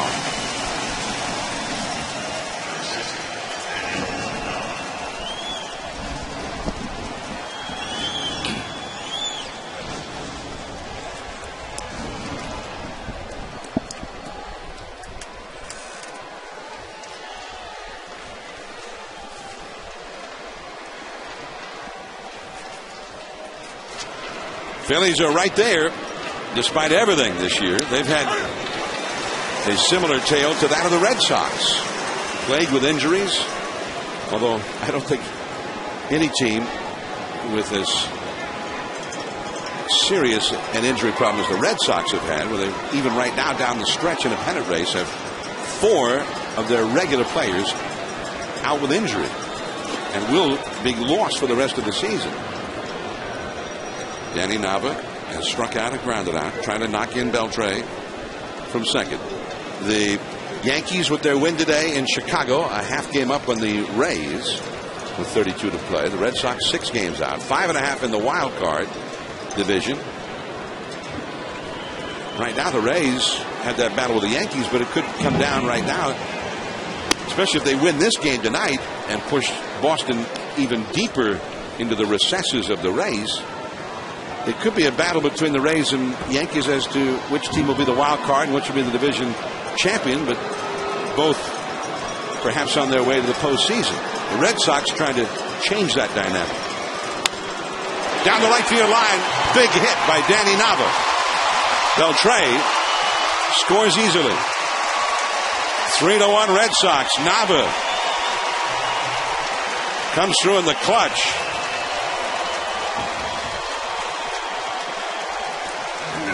And a good job there by Nava to stay on that pitch and pull it down in the corner for a base hit. You know, a lot of people were wondering when a lot of these players went down for the Red Sox, why they didn't go out and get some players. That's a changeup right in the middle of the plate. And he gets enough of it to pull it over the first baseman's head. And Beltre he seems to be okay, but he is still limping, but it must be something that's been there for a while. Darnell McDonald in right field. And Joyce. So Nava, who helped set up a run with a ground out, a productive out on the 5th, knocks in a run with a big 2-out hit here. 3-1 Red Sox.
Sunday night baseball indoors under the dome, presented by Taco Bell, under the catwalks, the rings, the infamous rings of Tropicana Field that every so often gets struck by a batted ball.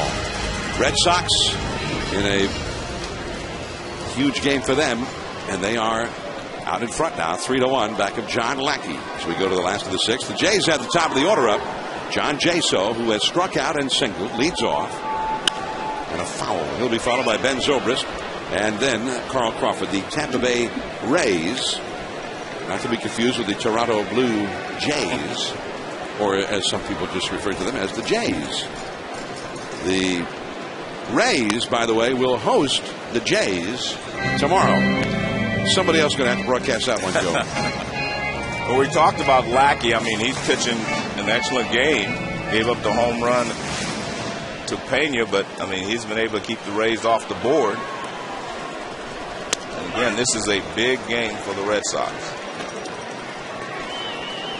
1-2 now to Jaso as Lackey shows off his curveball. 66 pitches for the night so far for Lackey. Got a pretty good pitch count going, very efficient. And the rookie, Navarro, throws out Jaso. Last night in the 8th inning, his final trip to the plate, Adrian Beltre, as we've seen him limping tonight. Watch this one as he hit the broken bat against Benoit.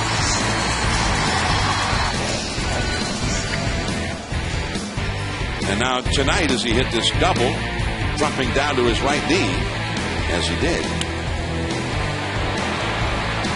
And it looked very similar to his plate appearance last night in the 8th inning. But I mentioned the fact that they didn't come out, that this is something that has been there because they knew about it, because he's been playing with it. It's probably been longer than last night because they're in a quandary there. Who would play third base if he is injured? The other third baseman is Mike Lowell, and he's the first baseman. Right. That's what I mean. And I'm not sure Lowell can play third base at this stage, with his hip injury and all the other injuries that he's had. They do have Bill Hall, right, who can play just about anywhere. Jed Lowry, who has also played all over the infield. There's Bill Hall, another guy who has played a lot more than was originally planned. He's done well. He's hit 17 home runs. As Zobrist checks his swing on that curve, it's 3-1. There's Jed Lowry out of Stanford. Now these guys are basically middle infielders, but I guess put anybody at third. I wouldn't feel that way, but well, somebody's got to go there. Yeah, someone has to go Beltre there. needs to be taken out. 3-1 the count. And a fastball right in there for a called strike 2. Carl Crawford is on deck. Zobrist like to get on here, but the big hitters coming up. Crawford, then Longoria. The Rays are trailing 3-1. And a foul out of play. Zobrist he exploded on the scene last year, became an all-star. He'd been a utility type player, a role player who was hitting so well. They said, well, we have to put him in there every day. But the hits have gone away here lately for him. That just tells you what confidence will do for a guy. He got off to a great start. That's off the glove of Navarro. Zobrist with a big turn and hustling in from center. McDonald holds him to a single. Yeah, if you get off to a good start, your confidence level grows, and that's what happened to Zobrist last year. He got off to a great start and had a good season. Well, this is a line drive, and nice try there by Navarro, but right off the edge of his glove. Looked like it hit him off the side of the glove, off his thumb. So now Carl Crawford. Only the 4th hit for the Rays. They trail 3-1. Crawford is 1 for 2. He's had great success over the years against John Lackey. Well, we'll have to see how Joe Madden plays this, because the Red Sox have given up 127 stolen bases, and they've only caught base stealers 33 times, and that 127 obviously the most in the American League as far as giving up stolen bases. Victor Martinez, when he's catching, had 73 of those. It's been a while since shutting down the running game was done well by the Red Sox, or even really seemingly a priority for the Red Sox.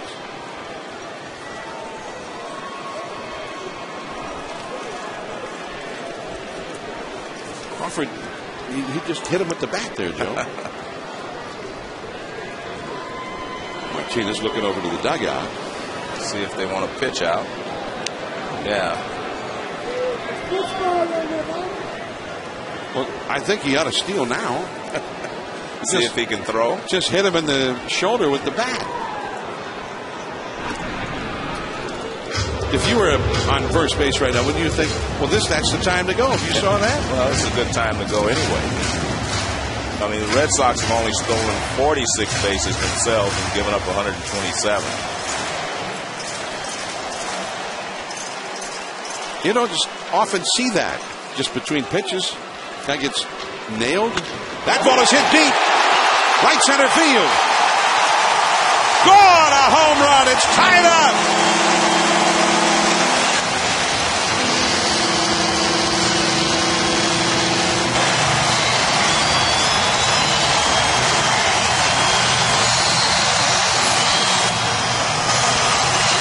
John, that's what we were talking about earlier. The speed forces people to make mistakes. Watch this pitch. Lackey went to a slide step, and he didn't get the pitch where he wanted, didn't get enough on it, and Carl Crawford hit it out of the ballpark, and he is very upset. See, he went to a slide step, threw it right in the middle of the plate, and he was very upset that he did that, but he went to the slide step to keep the runner from stealing a base. So the pressure and the possibility of a stolen base forced him into that mistake. 15th home run of the year for Carl Crawford has tied this game. Now, Longoria into the gap, right center. Up and over the wall, off the Ray tank out there. So it's an automatic double. Maybe some good luck there for the Red Sox, and it stayed in the field. Longoria might have gone for 3. And we're talking about Carl Crawford before the game, John, the fact that he's now hitting third. He has power, he has speed, he's a complete player, and he takes this fastball from Lackey and hit it out of the ballpark. And again, Lackey went to a slide step, and I hope we see his reaction after, because I was watching. There's the slide step. Now watch Lackey's reaction if we get a chance to see it. He is so mad because he knows that he made a mistake trying to keep the runner from stealing a base. And he knows it right there. That's what caused it, the slide step. And that's why most pitchers do not like the slide step, because it alters their motion and they do not get the same movement on the pitches. And this is a low fastball, and Carl Crawford puts a charge into it. And they are going to be lining up at his door when he becomes a free agent. 15 homers for Crawford, now 70 runs batted in. And they're going to walk the slugging Carlos Peña, who homered his last time, intentionally to set up the double play with another lefty, Matt Joyce, coming up next. Also, for Carl Crawford, that was his 100th career home run. Right. So he's not a guy who hits a whole lot of home runs ordinarily. This is already a big home run year for him. But I think he's been getting better as he's gotten older. I think he knows when to go for it. And that 100-yard home run, it passes Freddie McGriff, who had 99 home runs for the Rays. McGriff, when the Rays came into being as an expansion team, ended up coming home to play for the hometown team. Carl Crawford, he is the 8th player going back to the turn of the 19th century into the 20th century, back to 1900, to have 100 homers, 100 triples, and 400 steals. Man, a combination of those in his career. Here's Matt Joyce, 2 men on. It's 3-3. The Red Sox bullpen is going to get busy. And that's a foul ball. Right-hander Manny Del Carmen started to throw in the Boston bullpen. And that's why a lot of pitching coaches do not like the slide step, because you make a lot of mistakes trying to rush your delivery to the plate.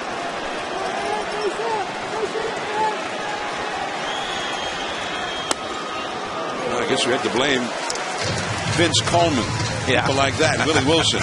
Yeah, that forced them to try to come up with new ways to stop him. The Red Sox walked Peña to set up the double play, but the Rays do not often hit as a team into double plays. Only 76 ground ball double plays, fewest in the league. 1-2 the count to Joyce, who has struck out and grounded out. Well, the home run last night it kept coming up at opportune moments. Upton tied the game in the 8th inning with a homer. Johnson won it in the 10th inning with a home run. Peña gave them the lead tonight with a home run in the 4th. And now Crawford has tied the game in the 6th with a home run. In the dirt.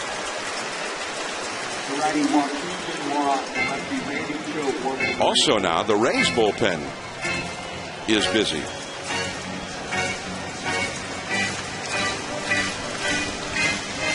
The right-hander is Peña. The left-hander is Choate. 2 men on. And 1 man out. 2 runs in. John Lackey touched up with the long ball twice in this game in these first 6 innings. And right after Crawford's home run tied the game here, Longoria with a long double. And that slider. Ooh. Lackey wanted that call. 3-2. What does K-Zone say? Well, that's a breaking ball. It starts too far off the plate out there. And it came around the plate. So a good call by Paul Emmel, according to K-Zone. And according to Matt Joyce, the hitter. 2 men on, 3-2 count. They're not running. And he walks him with the breaking ball. And again, Lackey wanted the call.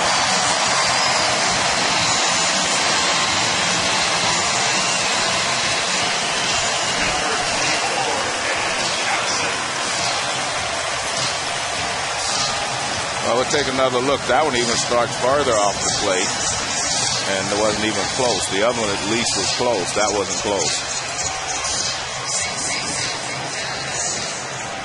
So both bullpens are heating up. The plot has thickened here in the 6th inning. Carl Crawford with a 2-run homer to tie the game. Bases loaded.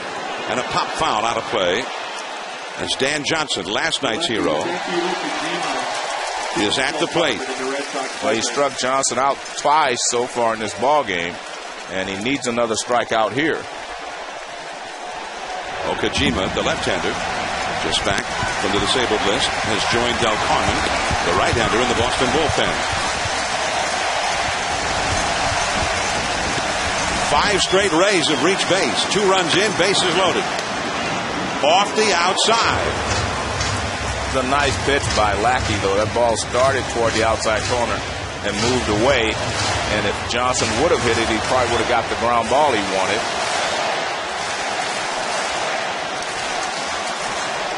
The middle infield double play depth. 1 out. Up the middle. Base hit. Longoria scores. Here comes Peña. McDonald's throw. And he is out. Blocked off the plate by Victor Martinez. And a great throw and a nice tag by Martinez.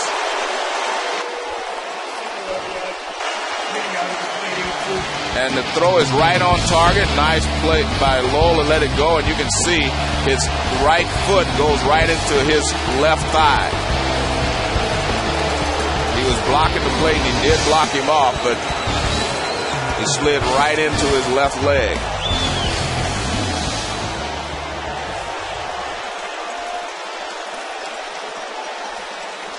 So a very hard slide. Ty Cobb-like with the spikes high by Carlos Peña. Now watch the slide. There it is. His left leg goes into Victor's left leg. And it wasn't much Victor could do.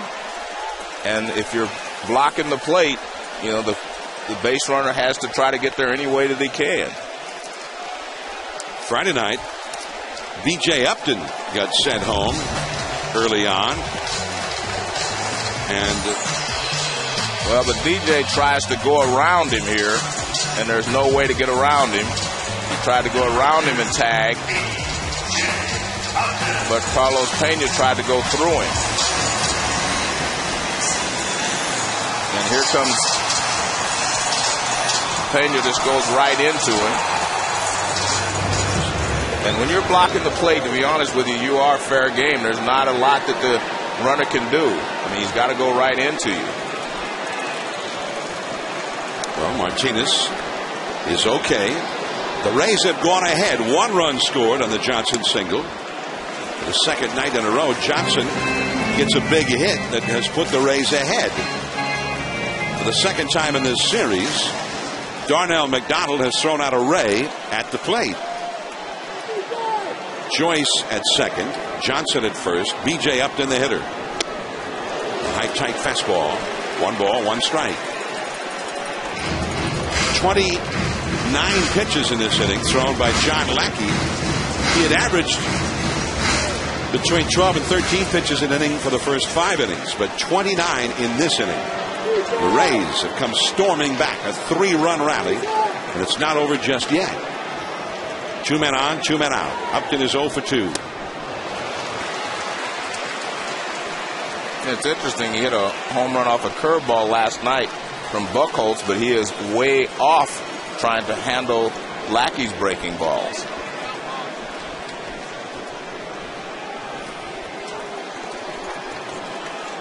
Two-run homer by Crawford tied the game. There's Buchholz, who gave up that home run on the curveball he walked in last night. Strike 3 call on the inside corner. So it could have been worse. They had the bases loaded with only 1 out and got just 1 more run out of it. Crawford ties it, and now the Rays lead it as we go to the 7th.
MLB.TV, baseball everywhere.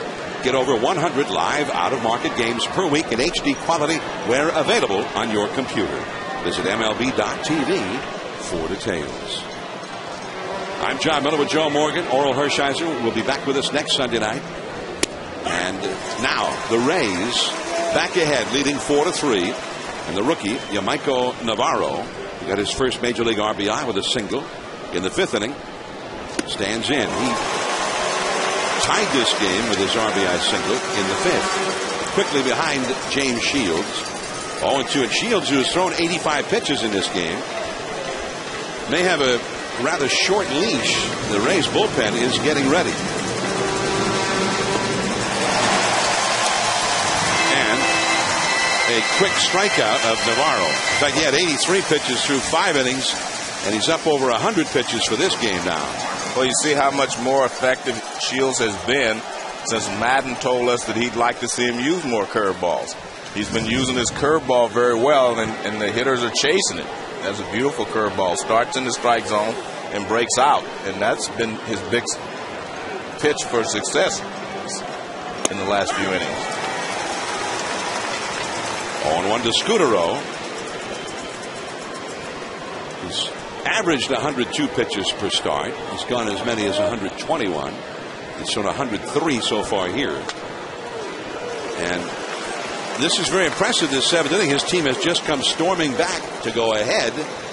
And he's come out as a strike throwing machine, probably knowing that he's not going to be in this game much longer, one way or the other.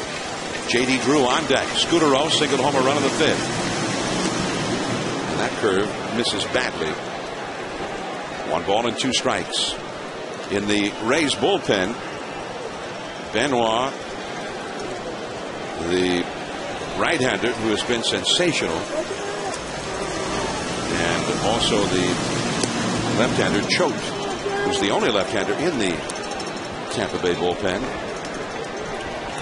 Benoit has been great late in games for the Jays, and the closer Soriano has been sensational. He has 38 saves.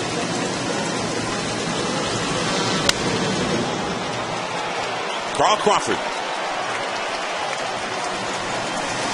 2 down. Crawford, we talked about at the very beginning how Crawford had tormented John Lackey over the years. And big time tonight, 2 for 3, including that 2-run homer. That's already going to be it for Shields, with the left-handed hitting Drew coming up. Choate will come in. So Shields departs with a lead. And he walks off serenaded by a lusty ovation for the crowd. We'll be back.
Florida, 4-3. The Rays are leading the Red Sox. 2 down and nobody on. And the left-hander, the specialist, Randy Choate, comes in to face the left-handed hitting J.D. Drew. Victor Martinez on deck, a switch hitter. And then David Ortiz. So the Rays bullpen will try and take it in from here. 6 2/3 innings for James Shields. He allowed 3 runs, 7 hits, had 8 strikeouts. J.D. Drew is 0 for 3 in the game. Lefty versus lefty. And over the inside, he's one of those kind of slingers from the side. One of those guys that torments left-handed hitters. That's his specialty.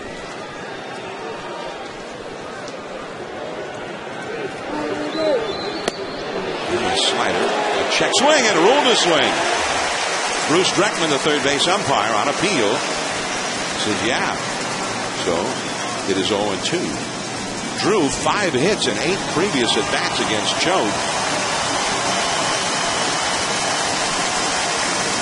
See, Choate has been much better against lefties. Strike 3 call.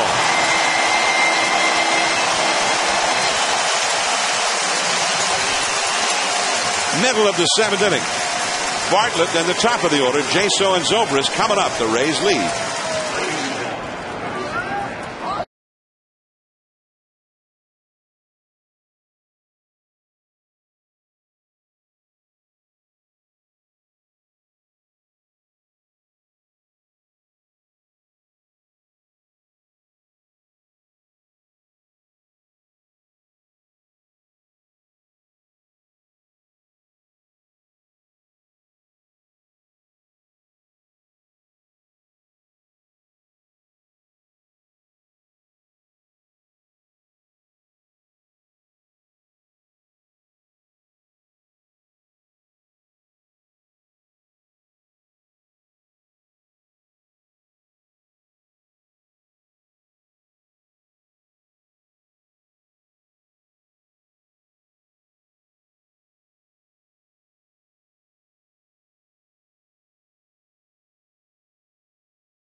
Sunday night baseball from St. Petersburg, Florida.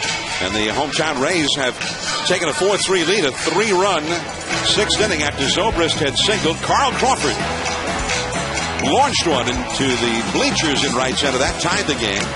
And then later, with the bases loaded, Johnson a single up the middle. The run scored, but Peña also tried to score, and he was blocked off the plate. Perfect throw by Darnell McDonald. Victor Martinez then blocked him off the plate, although a real hard slide by Carlos Peña, and Martinez got the out, but he paid a price for it. They're playing some hardball here in a pennant race. For the Red Sox, time is starting to grow short. 31 games left for them after tonight. At the moment, they are 5.5 out of the wild card. The Rays with a win will be tied once again with the Yankees atop the American League East. Right now, the Rays and Yankees, one would be the division champion, one would be the wild card representative in the postseason. The Red Sox are trying to stay in that discussion. Jason Bartlett, a bloop. Navarro, base hit.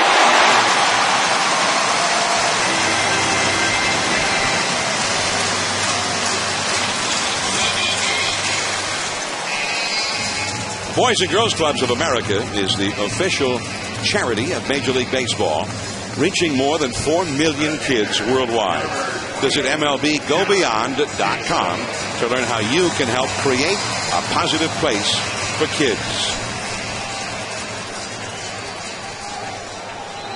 Red Sox with action going in their bullpen once again. John Lackey closing in on 100 pitches for the game. He threw 31 in that high-stress 6th inning. Bartlett now at first base. He has 10 steals, which for the Rays, he's just one of the guys with 10 steals. But any of the Rays, virtually any of them, a threat to steal. Jaso, the leadoff man, takes a called strike. He's 1 for 3. And if you're John Lackey, you have thrown the ball well tonight. He does pitch well.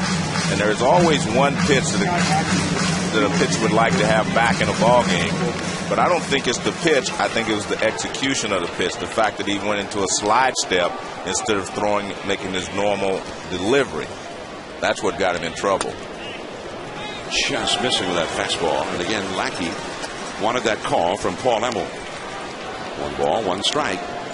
But it came on that pitch to Crawford that he hit for the 2-run homer with Zobrist at first base. Zobrist, 23 steals, only caught 3 times this year. Well, that's what the Rays do to you.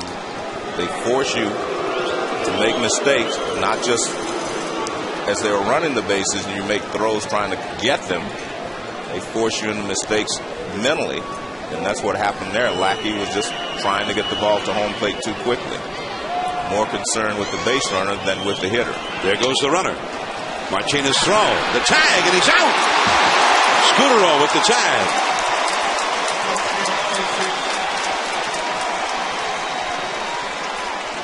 And there are a lot of people say, well, he got thrown out trying to steal. But guess what? All of that gets in the head of the defensive team, knowing that guys will run and that you're going to have to keep throwing them out because the Rays will continue to run. Nice tag there by Scudero. Throw was leaning toward right field, but he got it at the right spot and made the tag. Scudero to his feet. Double clutches. Not in time. Jaso is a catcher, but he's hitting leadoff. And he doesn't run like a catcher. No, he does not. But again, a nice play by Scudero. He just could not get it out of his glove quick enough. I just love to see infielders go get this ball and then be able to slide to stop their momentum. So he stops his momentum, gets up. Now he's ready to throw, but he can't find the handle. And by the time he does, can't get away. Anytime you have to re-grip the ball, you're giving the base runner about 10 feet. So now Jaso at first. Jaso has 4 steals. Zobrist, the hitter. Carl Crawford is on deck. And the Rays had that 3-run rally in the 6th inning, right in the heart of their order. Zobrist got the hit. Crawford the 2-run homer. He's the third place hitter. Then the cleanup hitter Longoria hit a double, and he eventually would score the go-ahead run. Meanwhile, the big hitters in the Red Sox orders, most of them have been held down. And that curve, a swinging strike. J.D. Drew, the second place hitter, 0 for 4. Victor Martinez, 1 for 3, a single that did not factor in the scoring. And David Ortiz, the cleanup man, 0 for 3. We've seen the effectiveness of the curveball and the changeup tonight. People might wonder why you don't throw more curveballs. Well, it's tougher to throw the curveball for a strike. If the hitter doesn't chase it, it's not as effective. And that is a ball down and in. Now, remember, you had the runner thrown out at the plate after the base hit by Johnson in the 6th inning. 1 run scored, the other, Peña, was thrown out at the plate. Now you've had a runner thrown out trying to steal in this inning. 8 of the last 9 Rays to come up have reached base against Lackey. But 2 outs on the bases for the Rays. But as Joe Madden said, those are not mistakes. Those are just errors of aggression. And that's what he likes. And he wants you to continue. He's not going to stop running. He says, I don't care how many guys get thrown out. I'm going to continue to play this way because we have to play this way. And that's the name of the game, because they're not a good hitting team this year where they can string 6 or 7 hits together in a row. 2-2 the count. Hitting only .250 as a team, although they have, considering that low batting average, they're not hitting that many home runs, but they have scored a lot of runs. They're third in the league in runs scored. But he says that's due to them doing what they do, running and forcing other teams into making mistakes. So the bottom line of an offense is runs scored. Correct. And they're scoring a lot. There goes the runner. But it's ball 4. John Lackey pointing in at the plate umpire Emmel. And here comes Terry Francona.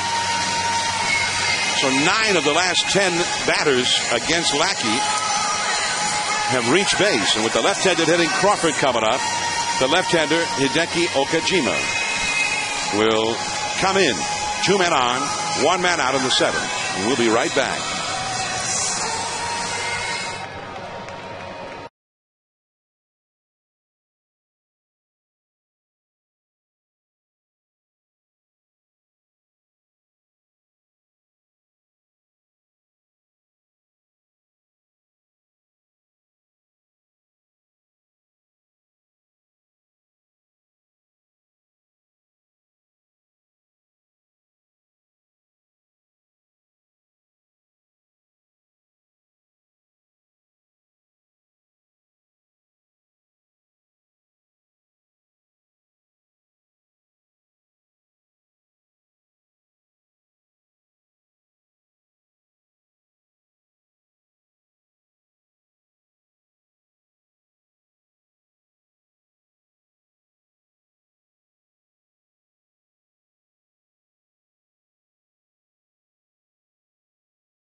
Depart ahead in this big game for the Red Sox.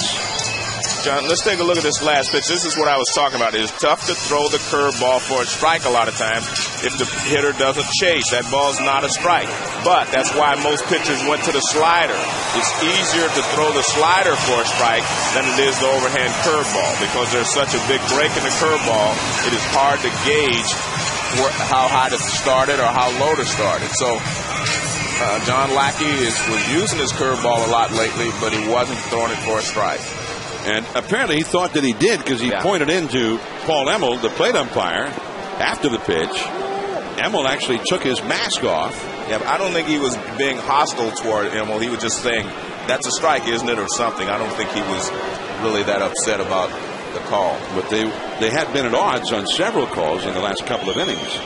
So here is Crawford down the right field line and foul. Crawford, his last time up, his team was trailing by 2. With a man aboard, he launched it into the bleachers. Much to the chagrin of John Lackey. That was Crawford's 100th career home run. Crawford just played his 1,200th Major League game last Monday. He got 403 steals, 100 triples, and now 100 homers.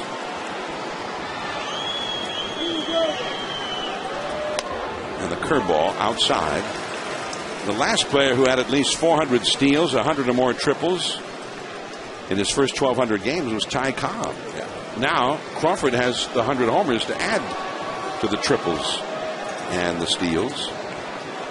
Cobb was not a guy who hit a lot of home runs. Just got a lot of hits and had the highest batting average in the history of baseball. 367, his career average. And a curve misses. And there were some people that thought that he was a better player than Babe Ruth because he didn't strike out. I'm not one of those guys, but I've read articles that in that era, a lot of people thought that, hey, you know, he was the greatest player. But Crawford would be more in the Cobb mold than the Ruth mold. Correct. Although he was in the Ruth mold in the 6th inning when he hit the home run. He got 2 men on here and a 2-ball, 1-strike count. And he chases out of the zone with a fastball. And that's part of Okajima's game. That's what he wants the hitter to do. Well, Crawford is a free swinger. He's not a guy that's going to walk a lot because he's an aggressive hitter. We've seen him swing at the first pitch a lot. Well, he has been mystified by Okajima most of the time. He's only had 2 hits in 13 career at-bats against him, although one of those was a home run. Jaso at second, Zobrist at first. Changed up. Strike 3. Nice job of pitching there by Okajima. He came inside the first pitch and got him looking for the pitch inside, and then he threw some off-speed pitches. And he just throws this changeup right pretty much in the middle of the plate. Well, he drops his head. I don't know how he finds, look at that, I don't know how he finds the glove, but he does a good job of throwing strikes.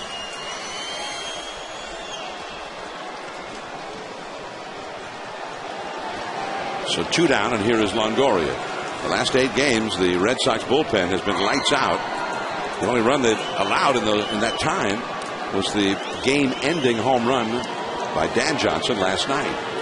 Evan Longoria, the young slugger, right after Crawford's 2-run homer in the 6th inning tied the game, Longoria blasted a double to deep right center field that bounced over the wall. And eventually he would score the run that has the Rays leading right now. Okajima trying to prevent any further scoring. Sox down by a run. And a foul out of play. 0-1 the count. The Rays, we mentioned they had the low batting average, hitting only .250. And yet they've scored so many runs. They steal bases. And another thing they do is they get a lot of walks. More walks than any team in the American League. So they get base runners. And they strike out a lot, which is unusual. It seems kind of odd, doesn't it? To strike out so often and yet walk so often at the same time. But they are leading against a longtime nemesis, John Lackey. He was 11-3 lifetime against them. And that high curveball didn't do a lot of curving, but it's a called strike 2. The Rays with the most walks and the most strikeouts in the American League. The Yankees were the last team to lead in both categories and make the postseason in 2002. But they're 2 different type teams. The Yankees were bombing too. They could still hit the ball out of the ballpark consistently.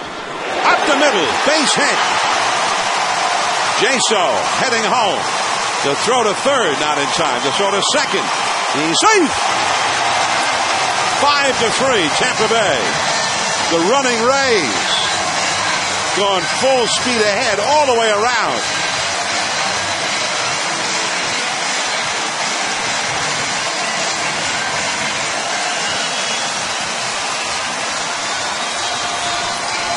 And that's what Joe Madden wants. He wants his guys running, try to force the other team into mistakes.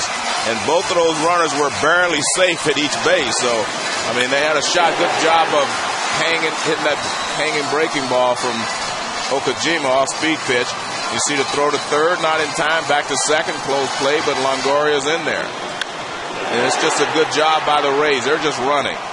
And they're going to run till you stop them. And there you see Longoria gets in there safely. Now they're going to walk this thing. They're going to walk Carlos Peña intentionally with first base open.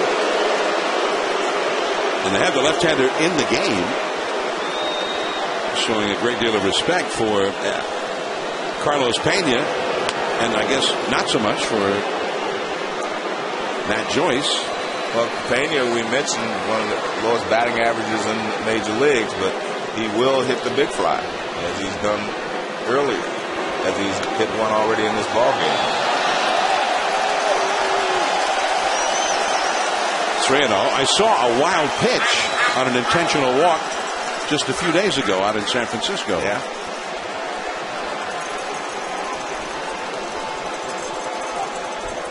And I guess ultimately it was not a wild pitch. The ball was retrieved by the catcher, and they still threw the guy out at the plate.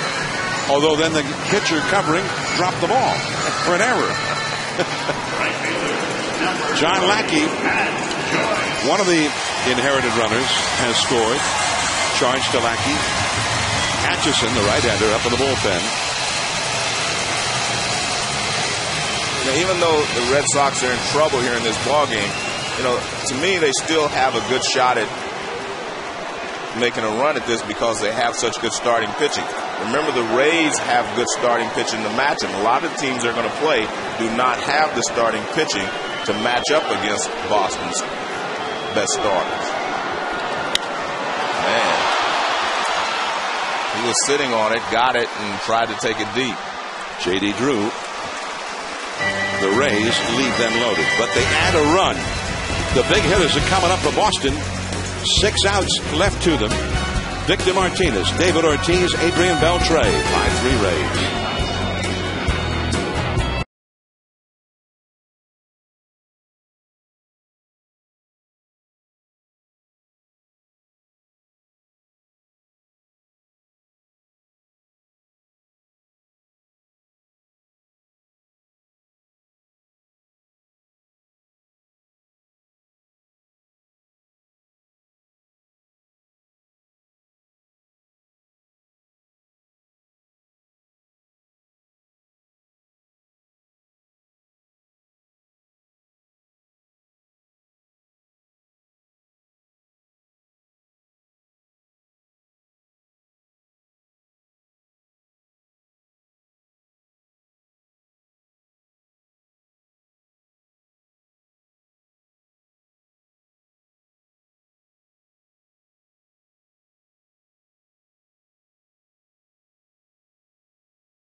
Sunday night baseball. Here we go into the 8th inning.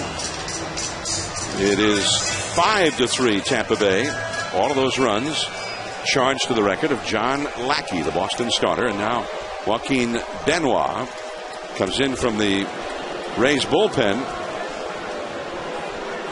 And Benoit, perhaps in tandem with Rafael Soriano, the closer, will try and shut down the Red Sox. Victor Martinez, first ball swinging. Zobrist with the backhand. Throws in out.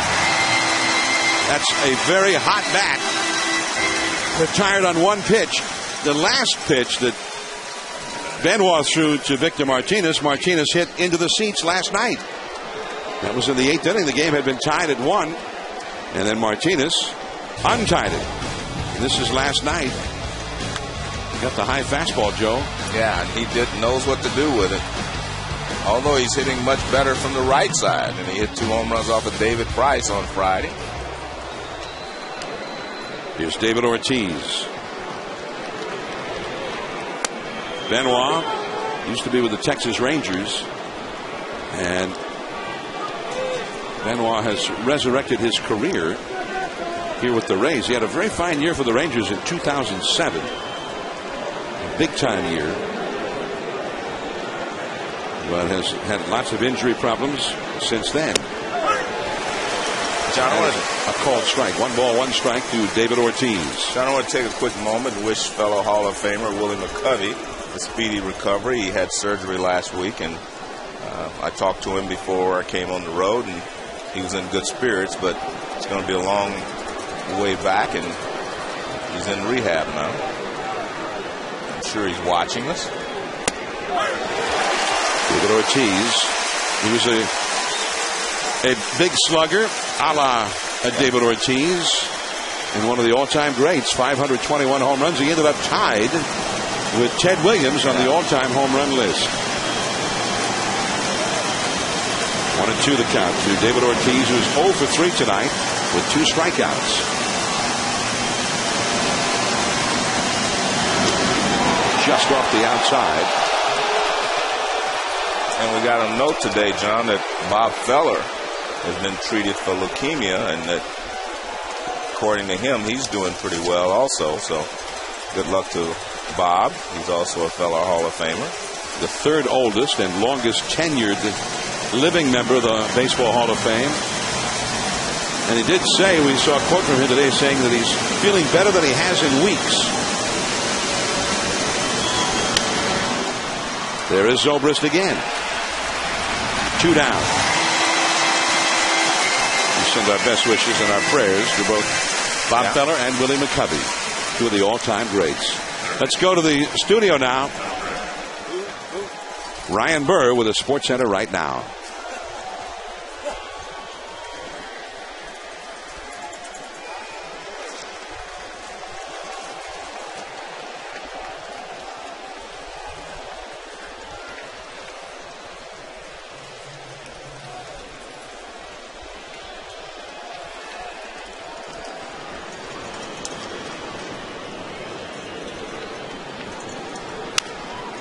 Adrian Beltre with the bases empty, and he fouls one back. So we mentioned how the big hitters in the Red Sox order have been shut down for much of the night, and that would not include Beltre, who had a double and scored a run back in the 6th inning.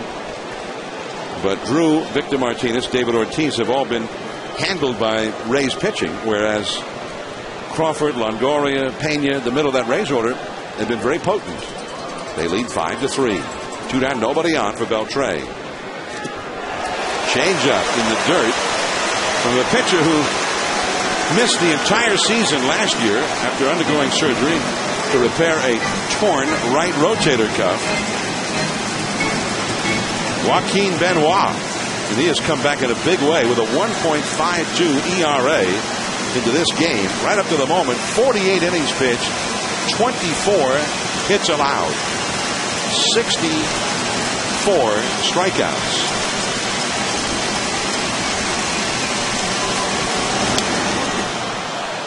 And John, that's why Beltre, when he gets 2 strikes and get base hits, he went all the way across the plate for that ball, but he didn't try to pull it. I mean, he protects the plate very, very well once he gets 2 strikes. And that's one of the reasons. Watch how he goes out there to get this ball. See, that ball's off the plate, but look where he's going. He's going to right field with it. His entire body goes that way. Look how he leans up there to go the other way. A lot of guys would be pulling off of that pitch and hit a weak ground ball someplace. Good job by Beltre to foul that one. The changeup in the dirt. Beltre behind in the count. Ordinarily a bad omen for a hitter, but Beltre's hit 280 when he's been behind in the count, and he even hitting 278 with 2 strikes on the count, 3rd best in the league. And with 2 down, he's got 2 out right now. He's hitting 351. Well, you can just tell that he changes his approach once he gets 2 strikes. And not a lot of hitters do that now. Most hitters now are just aggressive into the strike zone, but he definitely makes an adjustment when he gets 2 strikes. 2 down, nobody on. The Rays lead by 2. Mike Lowell would be next. 2-2.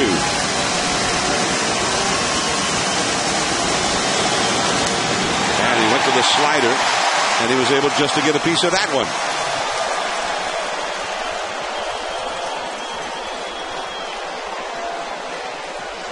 Beltre hanging tough. Benoit got both Victor Martinez and David Ortiz on ground balls to the second baseman. There's Lowell. He would be next.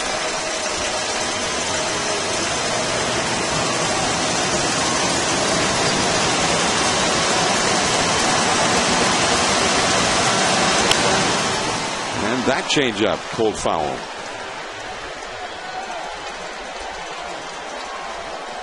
He's going down for that low pitch again, Joe. Yeah, I'm just amazed. Look at it. He drops down on one knee. Again, he gets the top of the ball, though. Most guys go underneath that pitch when they drop down that low.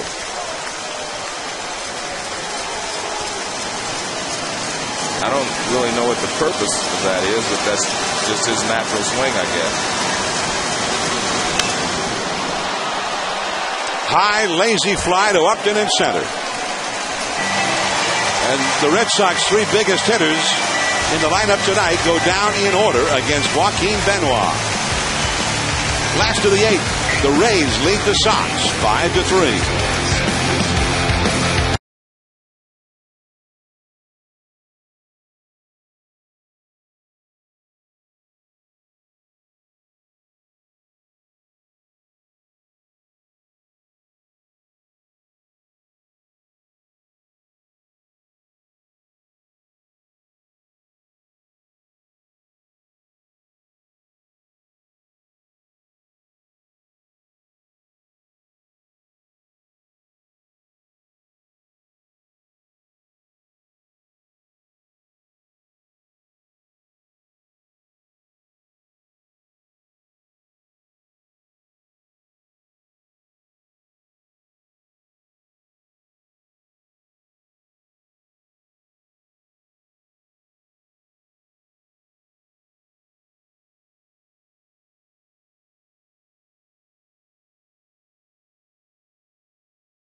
He had gone in making a pitching change. Last of the 8th inning, the Rays coming up with their 7th place hitter, Dan Johnson, a left-handed batter against the left-hander Okajima. But Willie Ibar was introduced as the pinch hitter, at which point, and there's Ibar, who's a switch hitter. At that point, Terry Francona went out and made the change to the right-hander, Scott Atchison. The Tampa Bay Rays out in front 5-3. And the Rays, knowing that Carl Crawford could be a free agent at the end of the year, Carlos Peña, their slugging first baseman, their closer, Rafael Soriano, and Joe visited with Carl Crawford before the game and wondered about the dynamic of the possibility that this group, this outstanding group, might get broken up. Are you guys thinking, it's you, VJ, all the guys that you've been around, are you thinking that this is our last hurrah together? You got to the World Series once, you didn't win. Are you thinking that this may be our last shot to get there as a unit? Well, we don't know. So we plan it as if it is, So that's the one thing we say, we don't know what's going to happen next year. So if this is our last year together, we want to try to make it a good one, something that everybody can remember and, just live one of those lasting memories that we can all have when we're older. He gave me a lot of great answers. I felt like, he has thought about a lot of things, you know, the free agency answer and the fact that that answer there. He's thought about a lot of these things knowing that this could be his last year here, and the fact that, you know, he's been a Ray his entire baseball, you know, major league career. Scott Atchison, veteran, well-traveled, on from the Red Sox bullpen, the third Boston pitcher of the game. 5-3, the Rays are leading.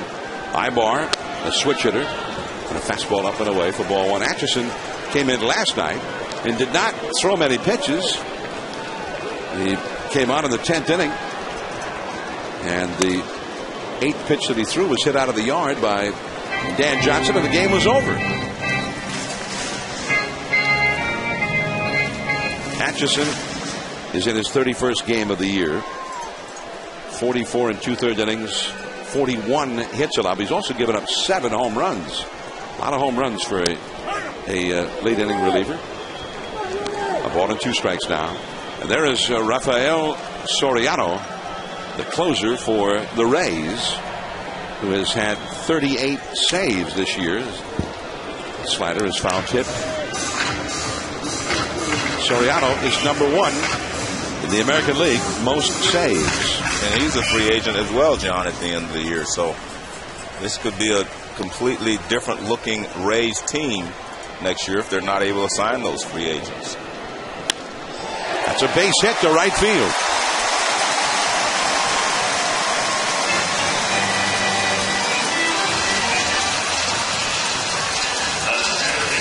For the Rays, you've got Crawford hitting third tonight.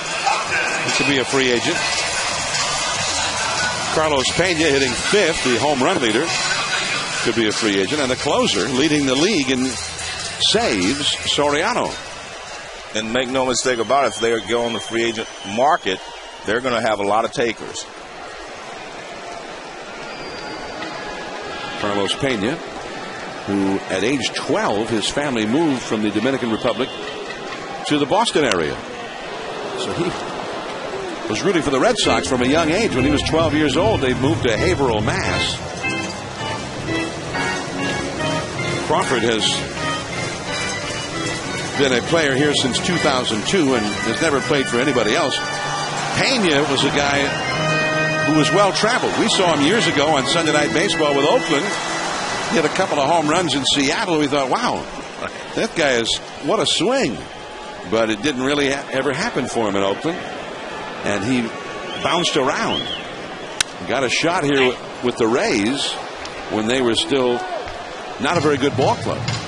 And he started pumping home runs. And when they got good, he was their most lethal home run bat.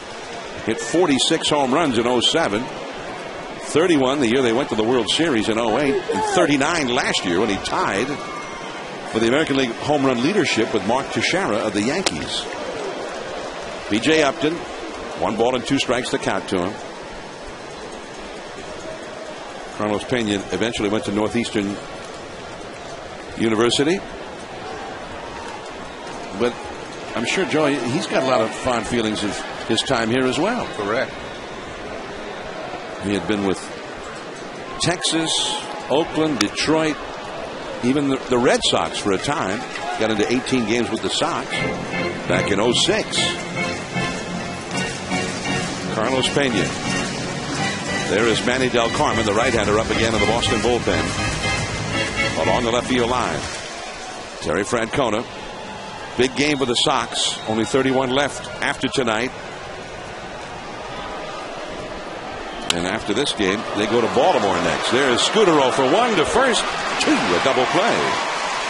Doubling up, B.J. Upton. In 2008, the Red Sox and Tampa Bay were head-to-head in the League Championship Series. And B.J. Upton and Evan Longoria in Boston in the middle 3 games just went nuts. But although the Rays went ahead 3-1, Boston would ultimately force a Game 7. And David Price, a rookie, came in out of the bullpen and pitched in the 8th and 9th innings.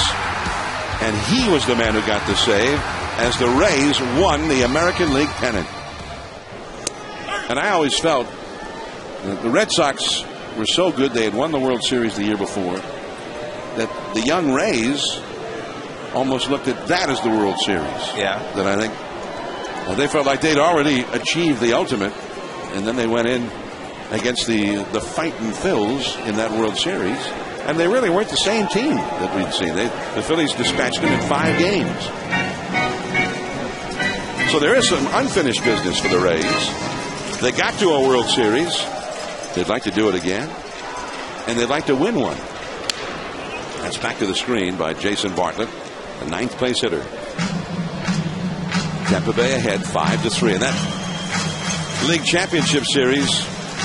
They won it 4-3. The Red Sox made one of the great postseason comebacks in history in Game 5. Remember that? They were down 7 runs, came back and won that game to extend the series. Came back here, won Game 6, but finally the Rays prevailed in Game 7. Matt Garza was named the MVP of that League Championship Series. That slider is off the inside from Atchison. 2-2 the count.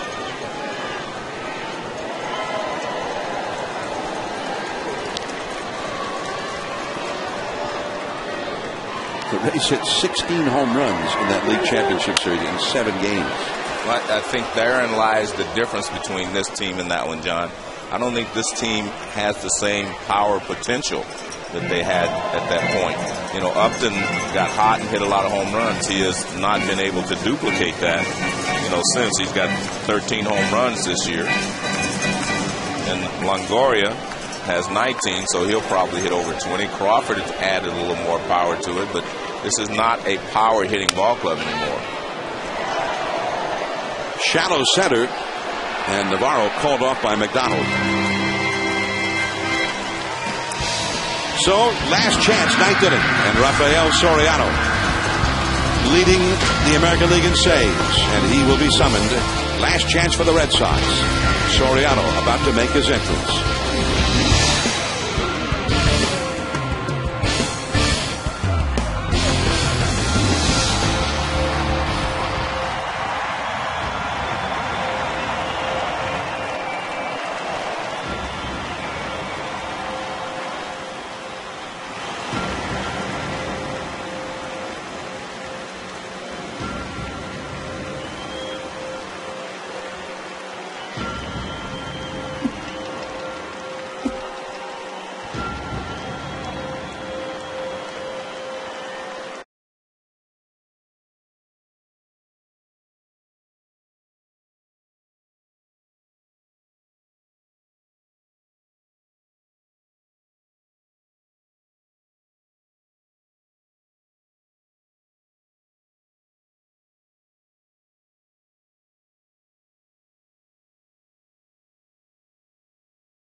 For the Rays, Rafael Soriano. 38 saves. And looking for number 39 as the Rays try and take this series from the Sox. The Sox were so close last night to taking Game 2 and drawing to within 3.5 games in the wild card, and also of the Rays near the top of the division. And Mike Lowell is going to be gone on 1 pitch. Zobrist. 1 away. The Red Sox led this game 3-1 until the 6th inning when Carl Crawford hit a 2-run homer to tie it. Carl Crawford is our Chevrolet player of the game. And let's go back with runner at first out of the slide step. As you pointed out, Joe, Lackey made a pitch he wishes he hadn't. Yeah. Well, we talked about Carl Crawford and Evan Longoria being the face of this franchise, sharing that honor as far as I'm concerned, and they both did their part tonight. Carl Crawford, our Chevrolet player of the game. Danny Nava, and that's low for ball one. Now, the next thing I'd like to see, that we know the Rays are a good team. With a win tonight, and they haven't won it yet, but they're 2 outs away. If they can get those 2 outs with a 2-run advantage, and they'll be tied with the Yankees again with 32 games to go. Tied with the Yankees for first in the division and for the best record in Major League Baseball. This is a very good team. Yes, it is, but I'm going to caution everyone, the Red Sox are not out of this yet. I don't believe they are. I believe their starting pitching can keep them in it. A flare, left center field, and there is Upton. Man. He ran it down. And you've got Crawford in left and Upton in center. It's tough to drop one in between those two. And that's what makes this Rays team such a good team. They play good defense. They can do everything. They have speed. You need speed in the outfield to play great defense. Watch how he just runs this ball down under control and gets there and makes the catch. I mean, they have such great speed in the outfield and on the infield. I mean, they are a very good defensive ball club. They catch the ball. They do all the positive things that you need to do defensively. Ryan Kalish is going to be the pinch hitter for Darnell McDonald. Kalish, 22 years old, a prospect for the Red Sox, very highly thought of. A 9th-round draft choice back in 2006. He's been making his way through the farm system. 2 down and nobody on, everybody on their feet. And, John, the reason I say they're not out of it, the Red Sox are not out of it, because other teams cannot match their pitching. The Rays can match them on a starter's basis. I don't even think the Yankees at this point could match their starting pitching. You know, CeCe's the only one that's pitching the way he can. So right now, I really think that the Red Sox still have a shot if they can get on a long winning streak. 2-0 to Ryan Kalish. The paid attendance for this outstanding Rays club in a big series, 23,438, 13,000 below capacity. Hard to understand. But the 23 that are here, they're here for the Rays. I mean, I know there's some Red Sox fans out there, but this is definitely a Rays crowd.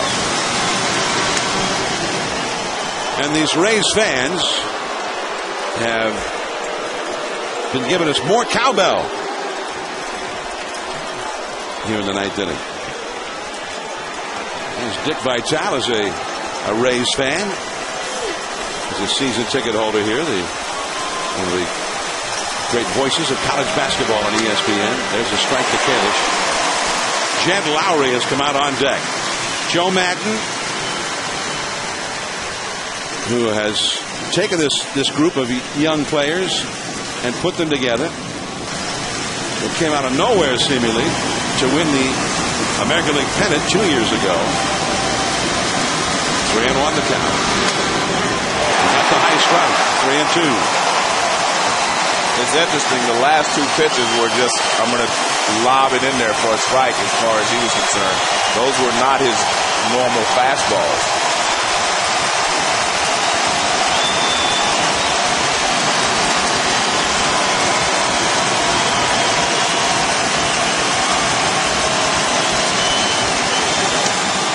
Not that time.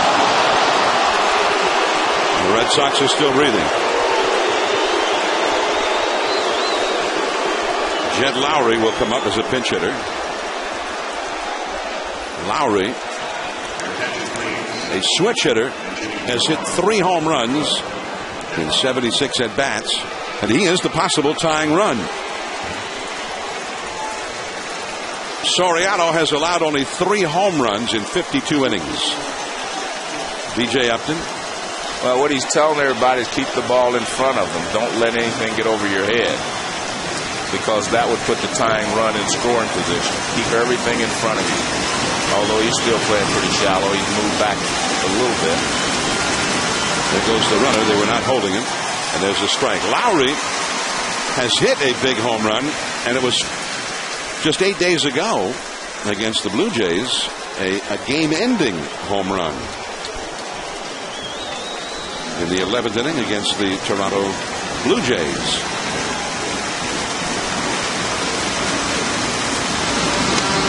Chase the high fastball.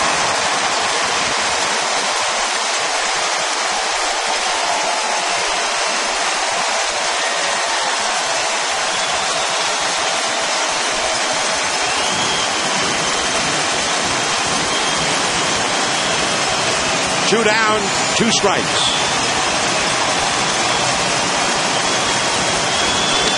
Did he swing? Yes, he did. The ball game is over. And the Rays are tied with the Yankees atop the East again. And they have taken 2 out of 3 from the Red Sox in a series where the Red Sox felt like they needed to do a little bit better. And the Sox are now 6.5 out in the wild card and in the East at the same time.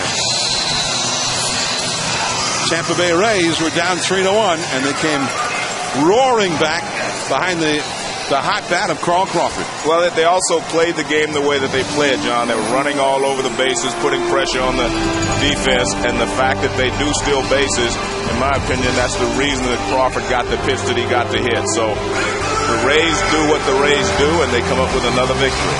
The Rays bullpen, Choate, Benoit, and Soriano got the final 7 outs without allowing a hit, only the 1 walk to save this one for James Shields. Sports Center is coming up next. Stay tuned for that. And we'll see you next Sunday in L.A. for the Giants and the Dodgers. This has been a presentation of ESPN, the worldwide leader in sports. For Joe Morgan and Oral Hershiser and our entire ESPN crew,